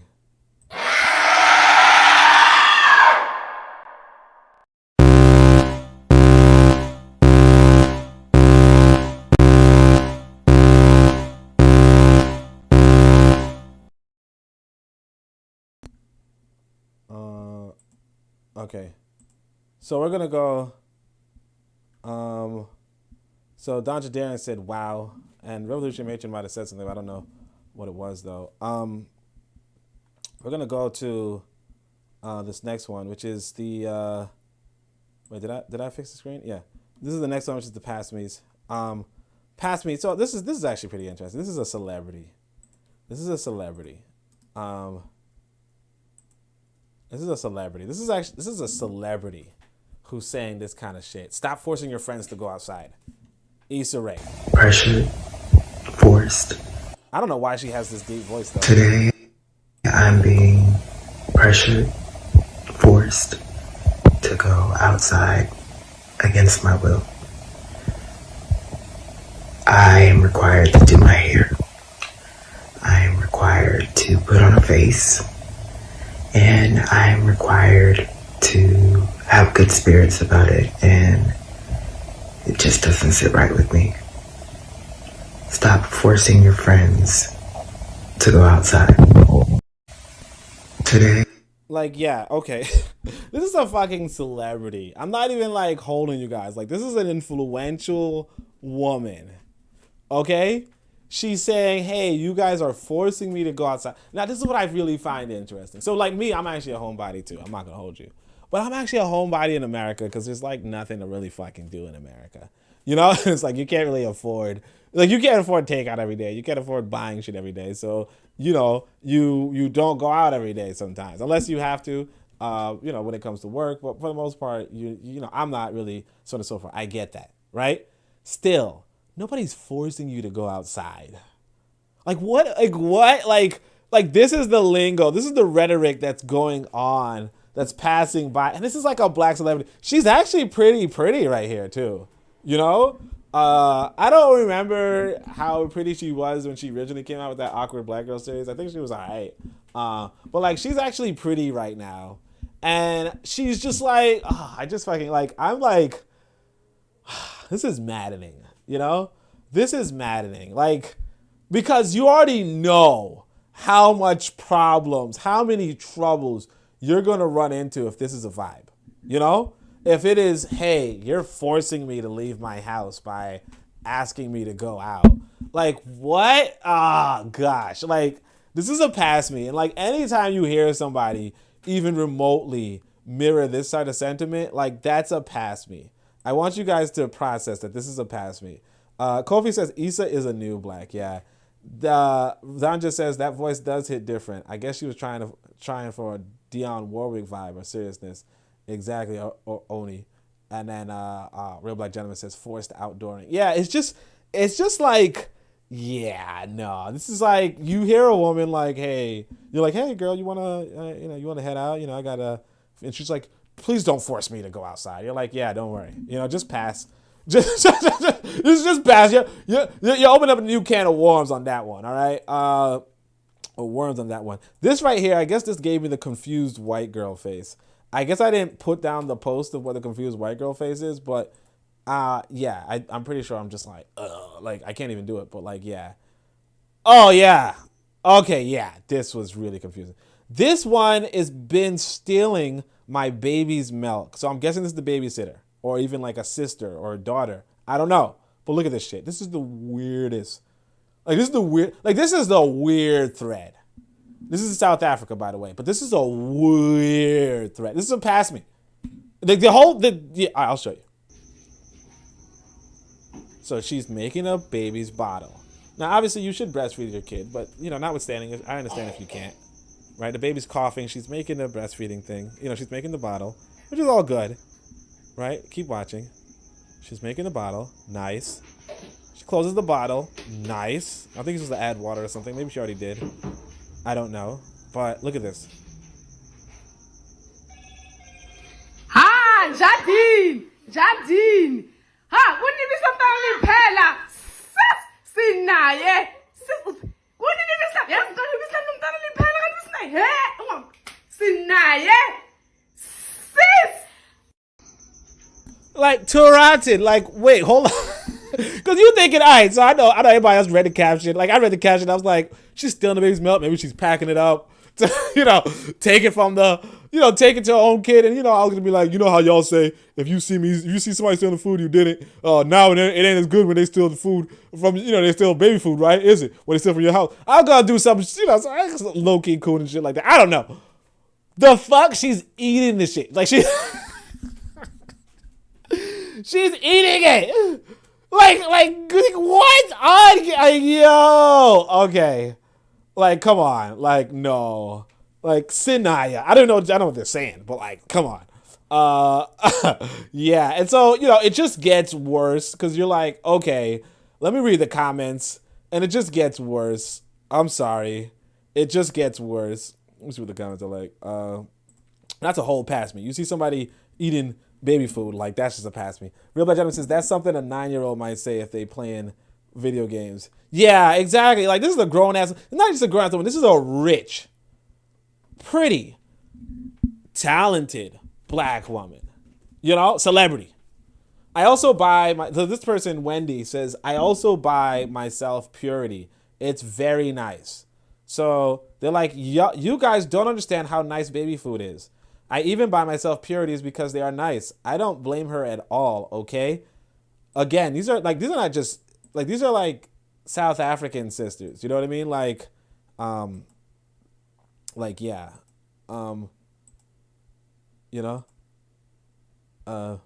Yeah. Now, I mean, obviously, I'm obviously biased towards my Western Africa myself, but still, like, it's weird. It's kind of weird. Look at this person's like, I buy Cerelac, and it's weird. Like, I mean, it's just weird because and you might, and obviously this last one is actually a dude who is like, hey, I've experienced baby food too. He says, look, it slaps, right? Somebody's account had to be deleted, which is great. It slaps. True story. When I was a kid, my uncle was asked to come with Cremora. Homie came with baby formula, and there was no baby in the house. So obviously, I was like, let me see that. That was probably my best holiday as a kid. Yeah.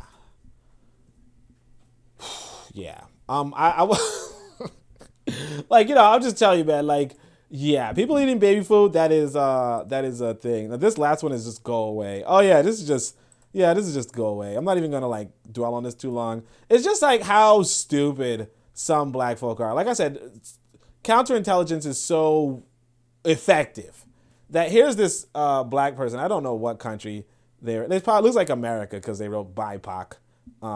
Anybody who says BIPOC is probably American. But Black educator, BIPOC, literacy advocate, author, and sometimes writer with ADHD, a creator, whatever. They said schools would rather spend money on assessments than on intervention.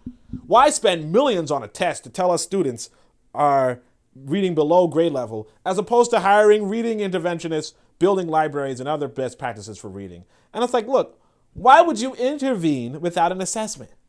That's the question.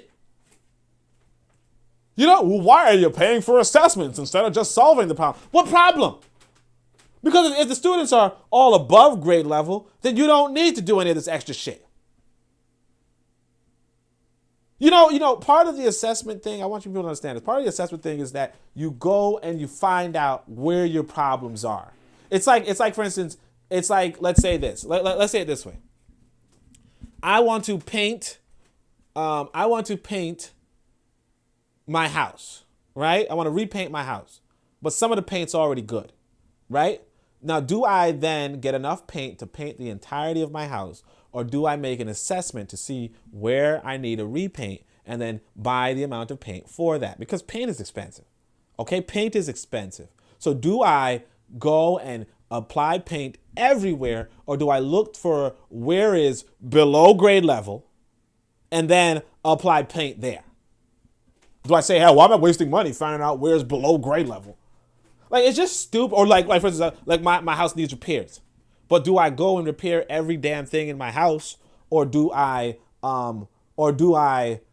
find out what needs repairing and then repair the specific things? It's mind-boggling. It's just like your car. Your car needs an upgrade. But do you look through and repair the whole damn car, every part of it, take out the engine, replace it with a new engine, take out this, replace it with a new, take out this, take it, replace it with blah, blah, blah. Do I do all that? Or do I say, hey, you know what? Let me test. Okay, the brakes. Okay, the axles. Okay, the tires. Like, come on. It's like you hear a full grown ass adult complaining that people are doing what they're supposed to be doing. It's another pass me. It's just another pass me. I mean, I probably shouldn't be in the pass me section, but still, this is another pass me. I want y'all to process. I want y'all to remember that. It's just another pass me. Danja Daring says girl, you know? What's it? Girl. I don't know what that means. All right, let's see what the next one is. What is the next one? Alphabet. I think there's only one alphabet. Let me just double check. Yeah. It's just a one alphabet. And it's just it looks like a picture that you might say girl to, honestly. You dirty man! You dirty man! I know. It is my mission today to stop you from being a homosexual. You're a victim. There we go, see it. I get so sick of sisters, I don't know what to do. Yeah, I'm gonna try to work on it. Oh, no, not really. But anyway, yeah. So I told you you're never gonna be free. I don't know who this guy is. I think it's Ptah Htp. Now, of course, I blocked this guy's account, not Captain America. But like, look, he said, I'm gonna serve First Lady of Texas. I don't know who this guy is, but yeah. Like, you're never gonna be free. Because again, this is not even... Okay, I can't play that music, but this is not even a celebrity. This is not even, like, I don't even know who he is. Maybe he's somebody important in Texas, I'm guessing, right? I don't know, but like, to just grab up on another man and pose with him, a white man at that, right?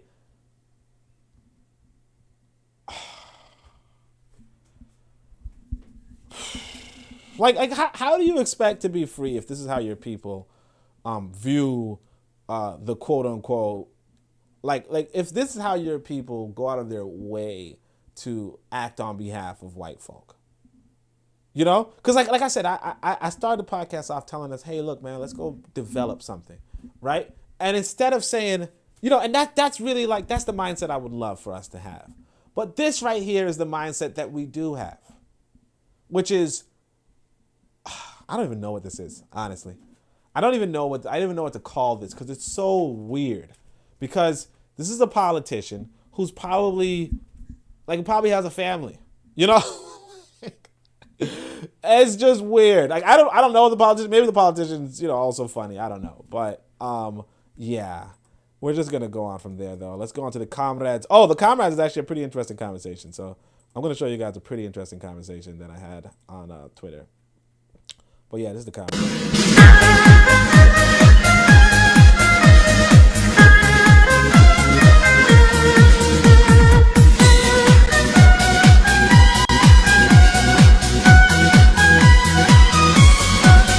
到最后千万不要可怜他们，你要记住这个东西，千万不要可怜他们，不管是他们家里怎样了，不要可怜他们，这是最主要，你把这句话放在心里，对待黑人。Fish. Yeah, Kofi right. It's fish business, I mean, I don't know if the white guy, was on that tune, but yep. Done with the comrades. So yeah, this was actually a pretty interesting conversation I had with a comrade. Because originally I was just kind of pissed. Like I don't get the comrades. Like the comrades don't know their own literature, So I'm not necessarily a Marxist, but I'm familiar with the Marxist literature, So he says, look, the black bourgeoisie isn't even functionally bourgeois, if we're being honest, right? Now here's the thing. They're not functionally bourgeois. The reason why the black bourgeoisie are not functionally bourgeoisie is because they're not. Because there's no such thing. Like not that there's no such thing, but the people you're talking about are not black bourgeoisie, right? So he says, look, the black bourgeoisie isn't even functionally bourgeoisie if we're being honest. They own nothing but comparatively to other bourgeoisie small sums of capital. They don't even own the rights to their own intellectual property most of the time, right? So I guess he's talking about celebrities, right? And so he's like, love it when it turns out I'm ripping off one of the goats. So this is Kwame Ture, also Stokely Carmichael, to other people. Oh, that was the person that Tweet Machine also mentioned. But he says, there are potential capitalists, there are aspiring capitalists, but the only capitalist is someone who actually owns and controls the means of production. If you understand this, you will know that there is no such thing as a black capitalist anywhere, right? So, again, like Kwame Ture understood Marxism, let's say, right? You would not call the people who do not own the means of production capitalists. You would not call them bourgeoisie. You might say that they're potentially or aspiring, but you wouldn't call them bourgeoisie, right? Notwithstanding that, black folk are calling them bourgeoisie and then saying in the same statement, they're not bourgeoisie. Well, then stop fucking calling them that, right? So again, I mean, I know this sounds like a little bit like, Oni, why do you even fucking care? But I say, look, the entertainers are petty bourgeoisie, so this criticism doesn't even make sense. You're essentially saying the petty bourgeoisie aren't bourgeoisie, yet no one calls them bourgeoisie anyway, right? So petty bourgeoisie basically means like a small business owner, pretty much. Somebody who doesn't necessarily own the business means of production, but also isn't a proletariat and also isn't a parasite. Okay, so in the class scheme that Marxism is, and I know Brother Bakar is gonna be like, "Yo, why are we talking about Marxism?" I'm just saying that these fucking comrades, because I hate the comrades, but they just don't even know what they're fucking talking about, right? So I'm gonna have an extended conversation with this guy, and you're gonna see what it is. But like basically, it's just weird because it's like these people were never called bourgeoisie. So this guy decides to quote T. He says, "This is what we talked about in the documents of the Black Liberation Army," and this is why I want people to understand is that like people like the Black Panthers and now the Black Liberation Army, they were socialists, but they also didn't understand the socialism because what happens is this: in the Marxist scheme of things, black folk would not be considered the revolutionaries, okay? Or particularly not the lumpen proletariat. So the lumpen proletariat are a group of people like criminals and prisoners and parasites and basically people who are not necessarily making a living, like they're not necessarily working for anybody, but they're also not necessarily owning anything, right? And because of that, they would not be considered the revolutionaries in the society because the revolution that Marx is trying to do inside of Europe, right, is for the workers of the factories to take over the factories, okay? So it's for the people who are working under the people who own the factories to take over the factories. And inside of that scheme of a revolution, the people who are not, like the people who are beggars or whatever, are not a part of that. You know what I mean? And what they say, if you look at what Marx and the other socialists are saying, is that those people who are are not workers and are not like independent owners like Marx was or like Engels was or whatever, right? Those people, they're like, hey, the bourgeoisie can just buy them, can use them, can give them some money, and they will be counter-revolutionaries. So it's really saying, hey, those entertainers are lumpen proletariat, okay? But again, because the BLA and the Black Panther Party and all that kind of stuff, because they wanted to embrace that black folk are the underclass and that we are the most revolutionary. Again, the American vanguardism, right? Because they wanted to do that, they kind of flipped the whole ideology on its head, and now black folk today are just confused about what it means to be like what their own ideology is saying, right? Because the thing is this: the ideology is basically telling you, don't fucking use this because it's not for you. It's basically telling you, if you read it, they're like, hey, this is not for you. But what you do is you force yourself to use it, and then you confuse your own damn self. So this guy says, look, this is what the Black Liberation Army, some of our ancestors said, which is, thus the black, and you think about when your ancestors were just human beings, just like you. Your ancestors were just human, like just how you look at your mom and dad and say, oh, wow, they're just flawed human beings, just like I'm flawed, right? That's who our ancestors were too. You know? Notwithstanding being a part of the Black Liberation Army or what have you. So he says, look, thus the black bourgeoisie is a sham bourgeoisie, for it has no real economic base in comparison to white capital, but its attitudes are real and strongly affect their class character, right? So basically he's saying, look, there's no black bourgeoisie. They're basically saying there's no black bourgeoisie, but we're going to talk about it like there is, right? So I say, look, so he goes on, this is the document of the Black Liberation Army.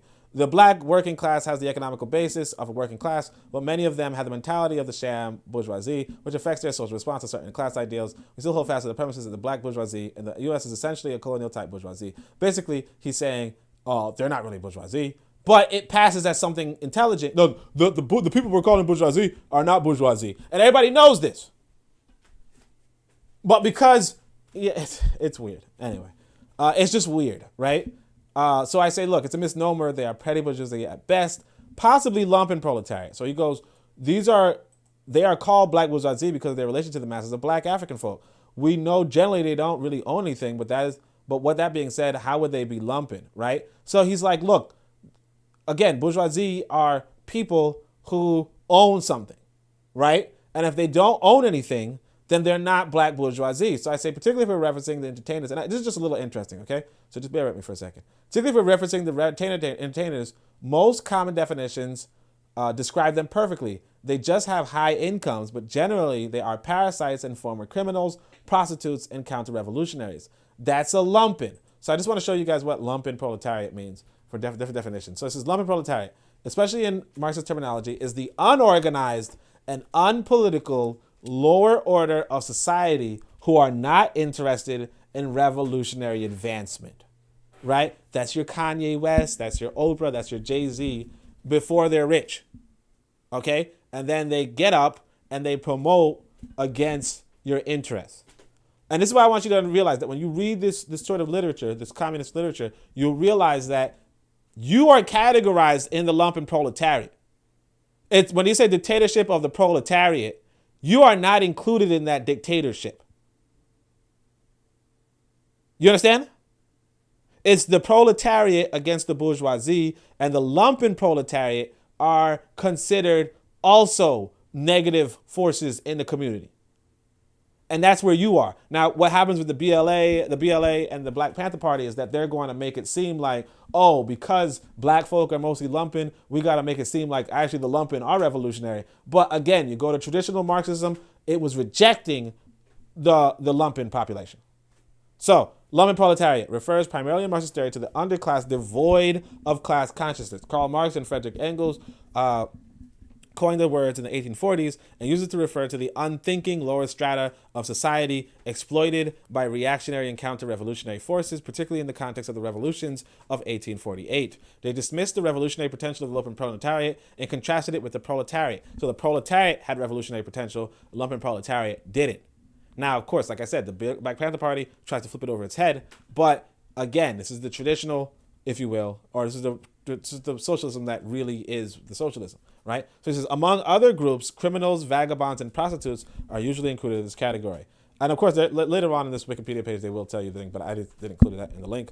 And it says, look, the definition. So he says, the American Heritage definition of Dictionary of English Language defines it as the lower stratum of the proletariat, used originally in the Marxist theory to describe those members of the proletariat, especially criminals, vagabonds, and unemployed, who lacked awareness of their collective interests as a oppressed group. In modern usage, it's commonly defined to include the chronically underemployed, the homeless, and career criminals. The Communist Party website defines it as follows: generally employable people who make no positive contribution to an economy, sometimes described as the bottom layer of a capitalist society, may include criminals and mentally unstable people. Some activists consider them the most radical because they are the most exploited, but they are unorganizable and more likely to act as paid agents than to have any progressive role in class struggle. So this is the Communist Party of the United States of America who's like, hey, some of you activists are saying, oh, these are the most radical people, and because they're the most exploited. But they're like, no, this is the Communist Party of the United States. No, these are the most unorganizable, and they're the most likely to act as paid agents. This is Kanye West. This is Oprah. This is Jay-Z. This is what you call the black bourgeoisie, but you notice that it describes exactly what you see.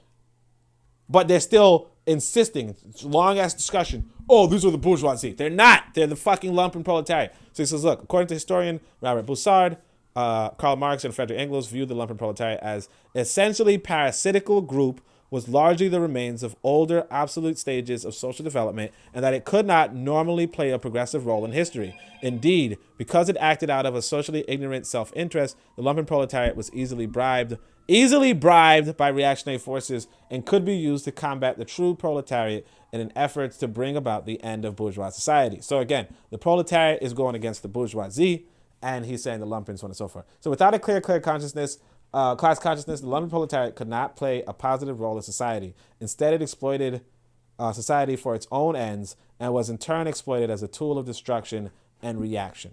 Okay? Let me actually look at the comments because I don't know. I know that I kind of went into like a class mode, but let's see. Bill McCarthy says, I explained to y'all last night, most black people ain't trying to be free. They are looking for nice white people. Oh yeah, definitely. Most black people are trying to be, they want to be under these white folk. So I explained though, like, look, so I'm not going to go too much into it because we kind of just mutually disagree. But it's like, he's like, this doesn't make sense. It's contradictory. How are they part of the lower order of society? Yes, they're not interested in revolutionary advice. Like, how is Jay-Z not? And I say, and if you acknowledge some may have been former criminals, which Jay-Z was, Jay-Z shot his own brother. Like, he shot his own brother and he, like, sold drugs. Like, come on. Former criminals, they're no longer the case for the current position, so on and so forth. Yeah, I get what you're saying. And he said, I would definitely say the black, and so he goes to the black children in Africa, you know, working in the mines and the black prisoners and all that kind of stuff. And I'm like, look, I would advise against extreme comparisons, but in essence, you're saying that if a bourgeoisie took a child out of the mines and told him to sing praises to capital and got money for it, that they're no longer lumpen. But Marx himself understood that lumpen are bribed, right? That's to say that, yeah, you know, like if you really were to go into the class consciousness thing, you would, so on and so forth. Now, it's an interesting conversation, many branches. You guys could check it out when you want to check it out. But essentially, the whole idea of entertainers being paid more than other people was something that preceded Marx, and Adam Smith was talking about it with regard to opera singers, you know? But anyway, that's, and they were like, yeah, those are unproductive, so on and so forth. And like realistically, the only people that were productive or the real labor was the proletariat, the laborer in the business, the factory, so on and so forth. But if you don't understand socialism or Marxism, then like everything is going to confuse you. You know, if you're talking about socialism, and this is what it is. This is how the comrades are in this world. Let me see. I think this might just be the same thread the same thing I just posted. Now, obviously, it's an interesting conversation. It's probably going to take up too much time to go through it, but it's an interesting conversation. So I did want to just touch on that for you guys, because, you know, freaking comrades, you know. Now we can go to the Nevolutionaries.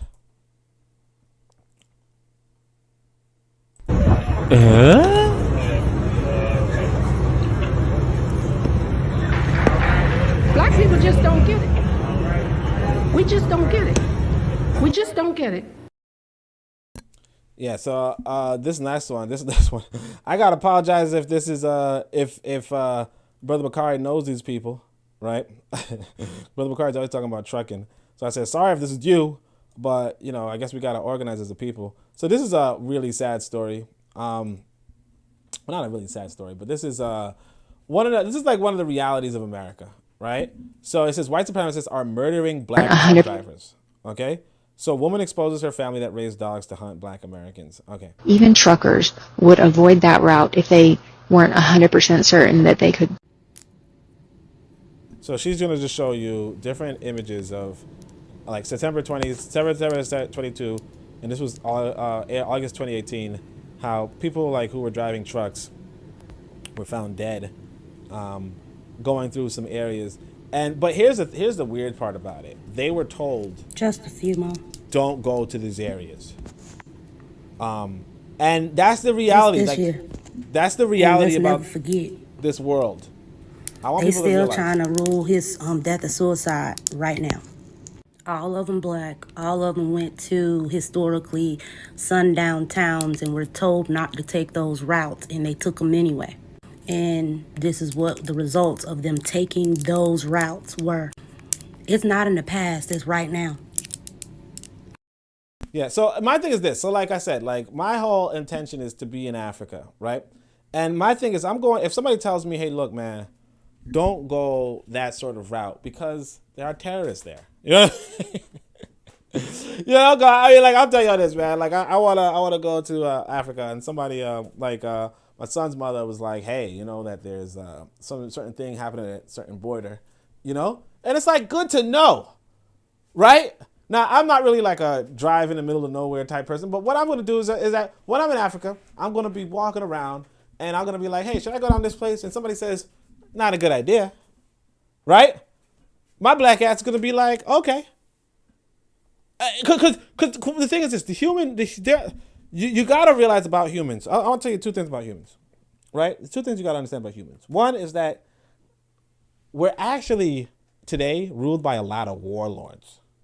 Okay, let's just use that word, warlord. What do you think about a warlord? We're actually being ruled by a lot of warlords, local and national. Like Biden, stop thinking of Biden as a president. Look at him as a warlord. Okay, the dude's just waging war in fucking Russia. Okay, everybody else, they're all waging wars against other people. And then the gangs, we call them gangs, but they're just warlords. Okay? And even if you like go into these nice little white areas, if you think they're nice little white areas, when you talk about a sundown town, just think about it. You know what? These white people are warlords. So what I'm saying is that this world is actually run by warlords, and maybe possibly if you really want to advance and develop, maybe you want to be a warlord too. And that's fine. I get it. Because again, the world is run by warlords anyway. Okay? I say this to say this. If somebody tells you, hey man, there's terrorists, or there's a warlord over there, and it could be in any type of lingo you want, terrorist, gang, racist, whatever you want to say. Somebody says that shit's going on over there. You don't say, well, I'm just going to go sleep over there anyway. Unless you want to die. Like you don't walk into somebody else's territory unless you want to die.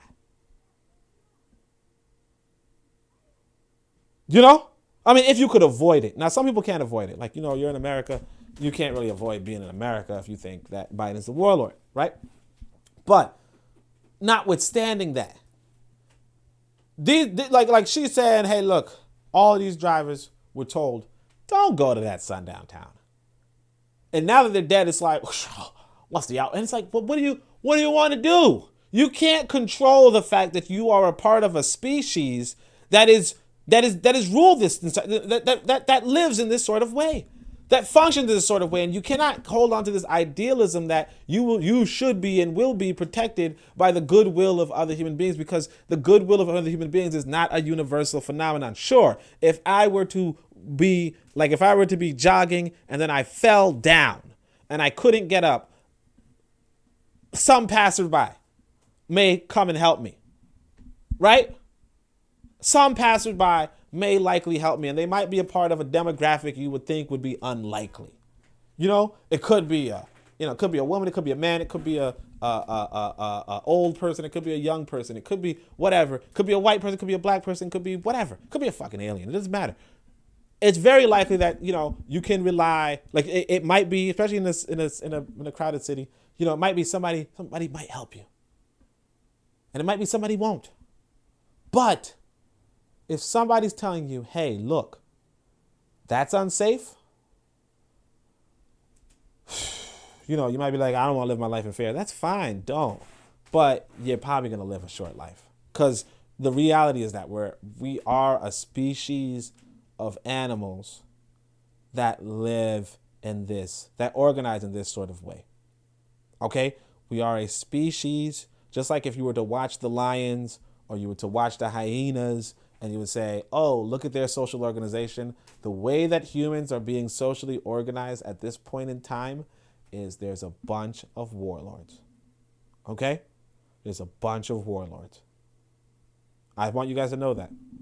Because that's something that I have to be mindful of. Like I said, I'm all about repatriating, going to other countries, being an adventurer, all that type of shit. I'm about that. But I also recognize that, hey, we are a part of a species that has a flaw that can endanger each of us. And I don't want you to think that that's not the case. I don't want you to think, hey, you know what? Humans are nice people. I don't want you to think that. I want you to work with humans. I want you to be nice. But I don't want you to be naive and think that shit's not going to go sour. Or shit can't get sour. There's somebody says, hey, man, do not go to this town. Because if you go in that town, they're probably going to break into your house and fucking lynch you. I don't want you to say, man, well, no. Well, if they do, I could come try. Okay, well, they came and tried. Now what? Now you're dead. And for what? For what? Yeah, for what? Let me see. I explained to you. Oh, yeah, so Dr. Daniel says, exactly, Bakari. And then Brother Bakari says, you never put your link in the chat, LOL. Dr. Daniel says, I don't like the word human. Brother Bakari, I got the link in the description. So this is a Google document. So everything is this is the Google document. I don't know if you can see it in the spreadsheet. So it's actually like if you wanted to just open it, you could get everything here. But I could put the link in. Oh, you're talking about the StreamYard. Oh, well, yeah, because this is on this. I'm not using StreamYard. Essentially, I don't know. I think I never knew about StreamYard. I can say that. So I'm using OBS Studio. So OBS Studio does not give you that kind of speaking thing. But I'm going to start doing StreamYard. Especially when I'm in Africa, because I'm not going to have my computer with me for OBS Studio. Not that I can't do OBS Studio on my computer, but I figured I'm gonna cave in and do the StreamYard with you guys too. All right, so let's see. But you're a bat. Yeah. So this is I want people to realize this too. So there's this proverb, this African proverb that says, "Birds who think they are bats." Oh, here it goes. Bats who think they are birds. Got it completely wrong, right? Bats who think they are birds are in for a great surprise. So this guy's like, look, Donald Sterling was never told his money wasn't good at any bank for his anti-black comments, nor were there any calls for him to sell all his real estate in Los Angeles. He sold the Clippers for $2 billion and rode out into the sunset. Like, yeah, of course he did. Because he's a bird. Because he's a bird. You, sir, are a bat. And if you think, and so they say bats who think they are birds are in for a great surprise. You don't have the same freedom as the bird. You're a bat. And no thinking otherwise is going to change that. And that's really like the summary of this system that we're in. So he says, damn, Kanye West shit real. So aftermath of Kanye West's anti-Semitic comments, it says Adidas cut ties, Balenciaga cut ties, and these motherfuckers are crazy, by the way. Vogue and Anna Wintour cut ties, dropped by talent agency, CAA, dropped by lawyer, streams, sales, and airplay plummeted, restricted from Instagram and Twitter, stadium shows canceled, documentary shelved. Yes, you thought you were a bird, okay? You thought you were a bird. That's what happened. You know, it's kind of like, just imagine like if you were like playing with a bunch of birds, right? If you were just dancing with a bunch of birds around you, you know, they're just flying around you, and one of them was a fucking bat. Okay? What happened? You know, so the birds are coming and eating and pecking and all that kind of stuff, but one of them's a fucking bat, and the bat is harmless. It's not doing anything. It's not doing anything. It's just being a bat. It's a fucking bat. Kill it. It's a fucking bat. Kill it. Okay? That's it. That's what's happening to you. You show yourself, hey, look, I'm a bat. You're dead. You know? You might think that you're a bird, but yeah. You know? That's all I'm gonna say about that one. And this is what I was gonna say about the whole you thought you fucking won. So I said, look, I think it was like this. This is your reparation victory, by the way. This is your reparation victory. You know, you thought you won. But here you go. How it started and versus how it's going. Penn State, so this is 2021. This is when black folk were like, we got a victory. Penn State to establish a new center for racial justice. Okay? So Penn State's a pretty good university, I've heard. I don't know. I don't really know. I don't really care because I'm old. You know what I mean?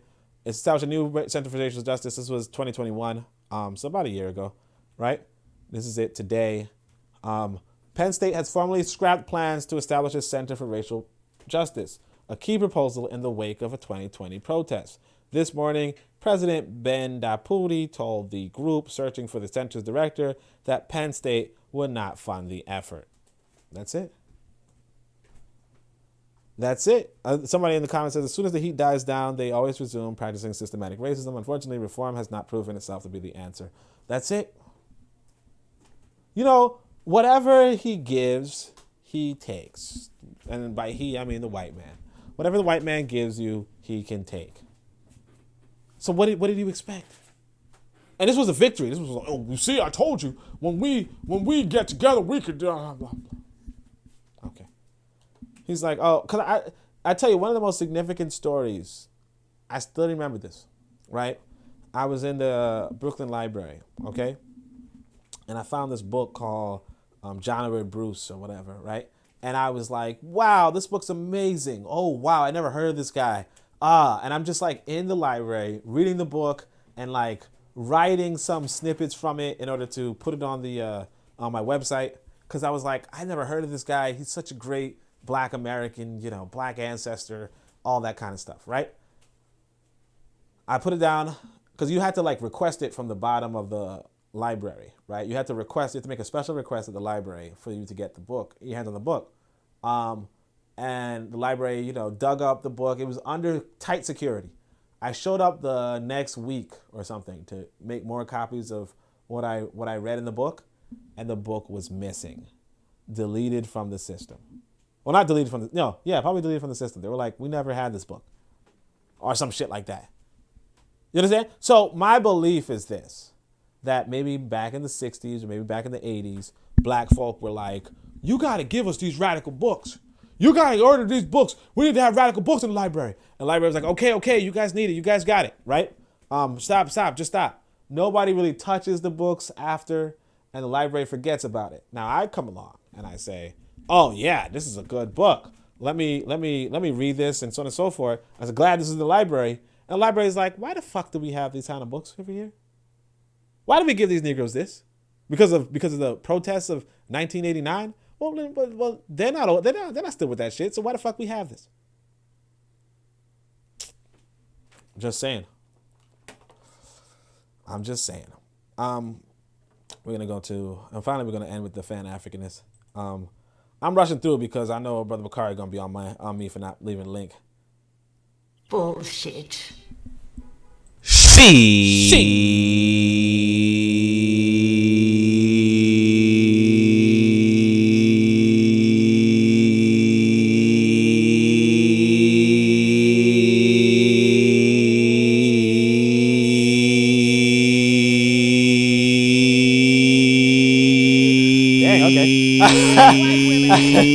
Yeah, I did it before, but I wasn't prepared, so yeah, that was oh man, that shit. Ooh, all right. Anyway, sorry, too rotted.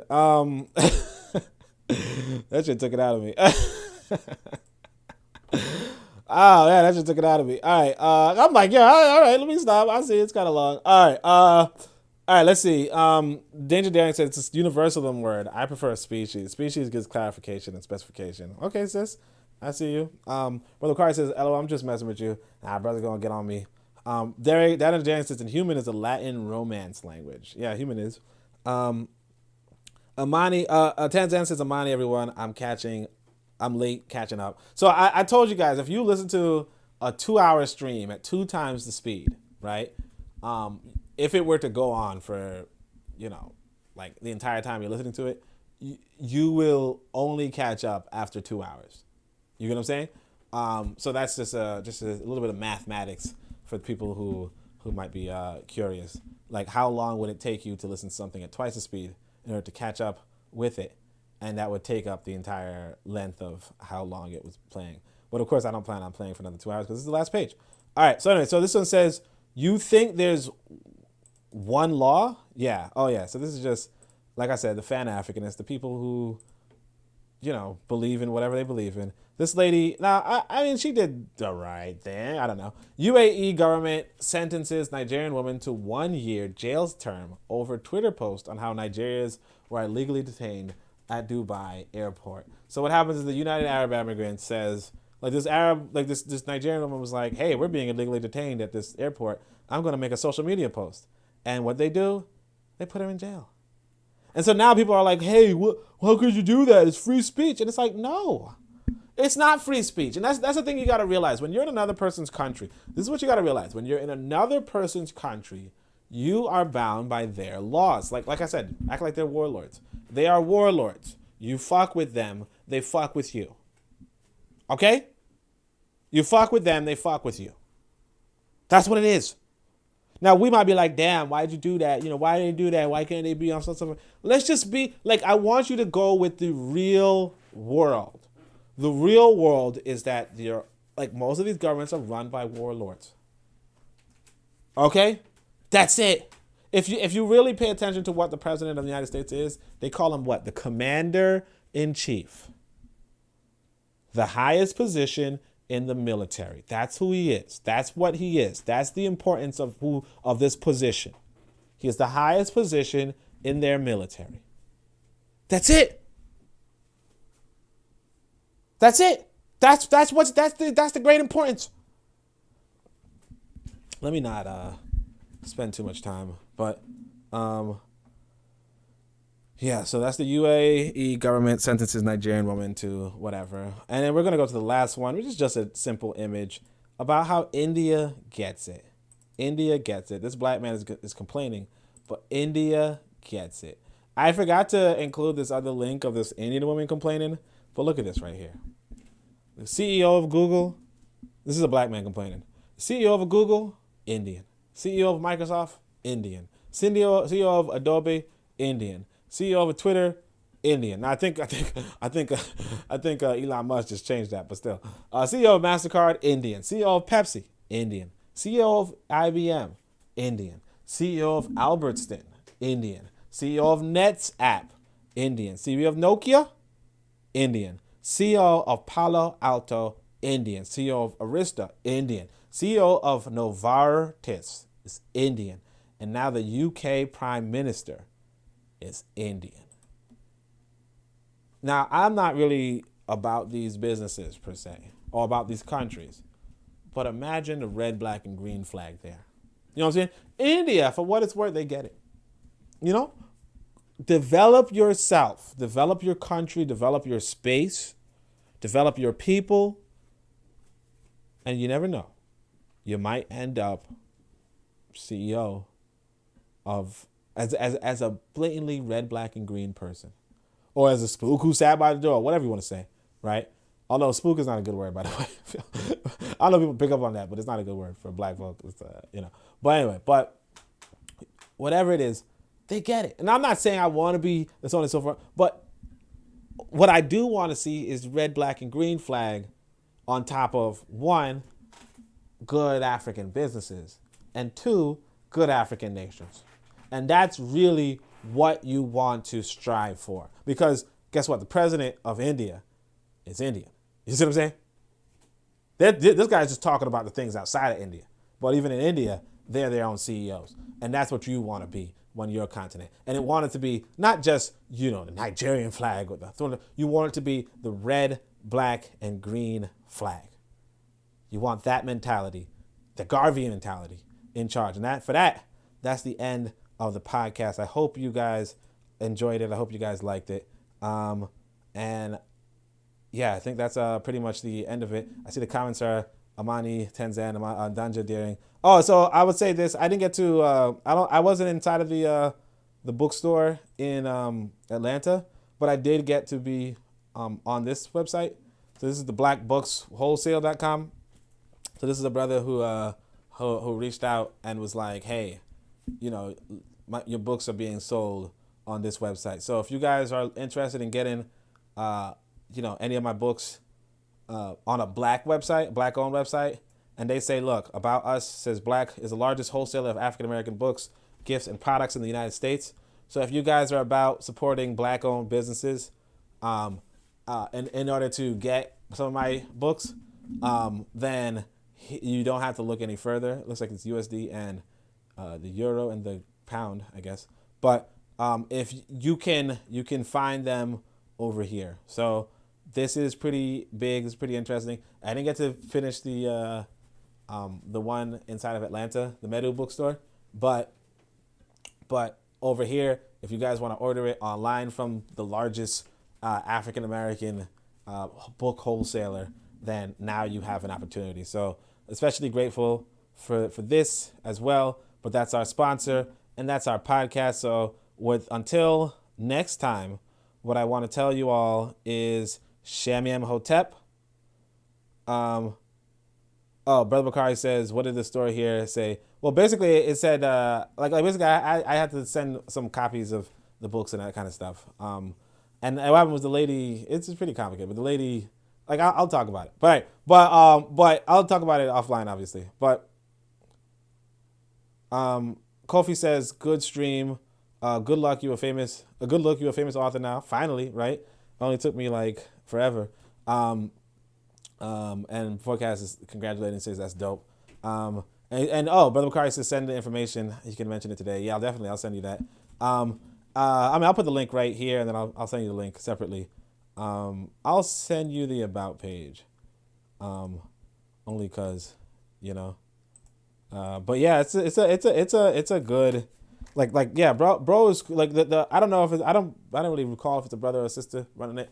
But whoever it is, they're pretty cool. And I would also advise you guys to just connect and just buy whatever it is you're looking for on the website, because again, it's just good. And what's interesting is that if you looked at the pricing, you could see you could get my books for less on this website than you could on Amazon. Now, I don't know if that means that I also make less, but it is what it is. Who cares? More books means more books, and supporting black businesses is really what it's all about anyway. But on that note, what I would say is Shamim Hotep, Anku Ja Seneb Neb, Amen, Ma'at, Dua Necher.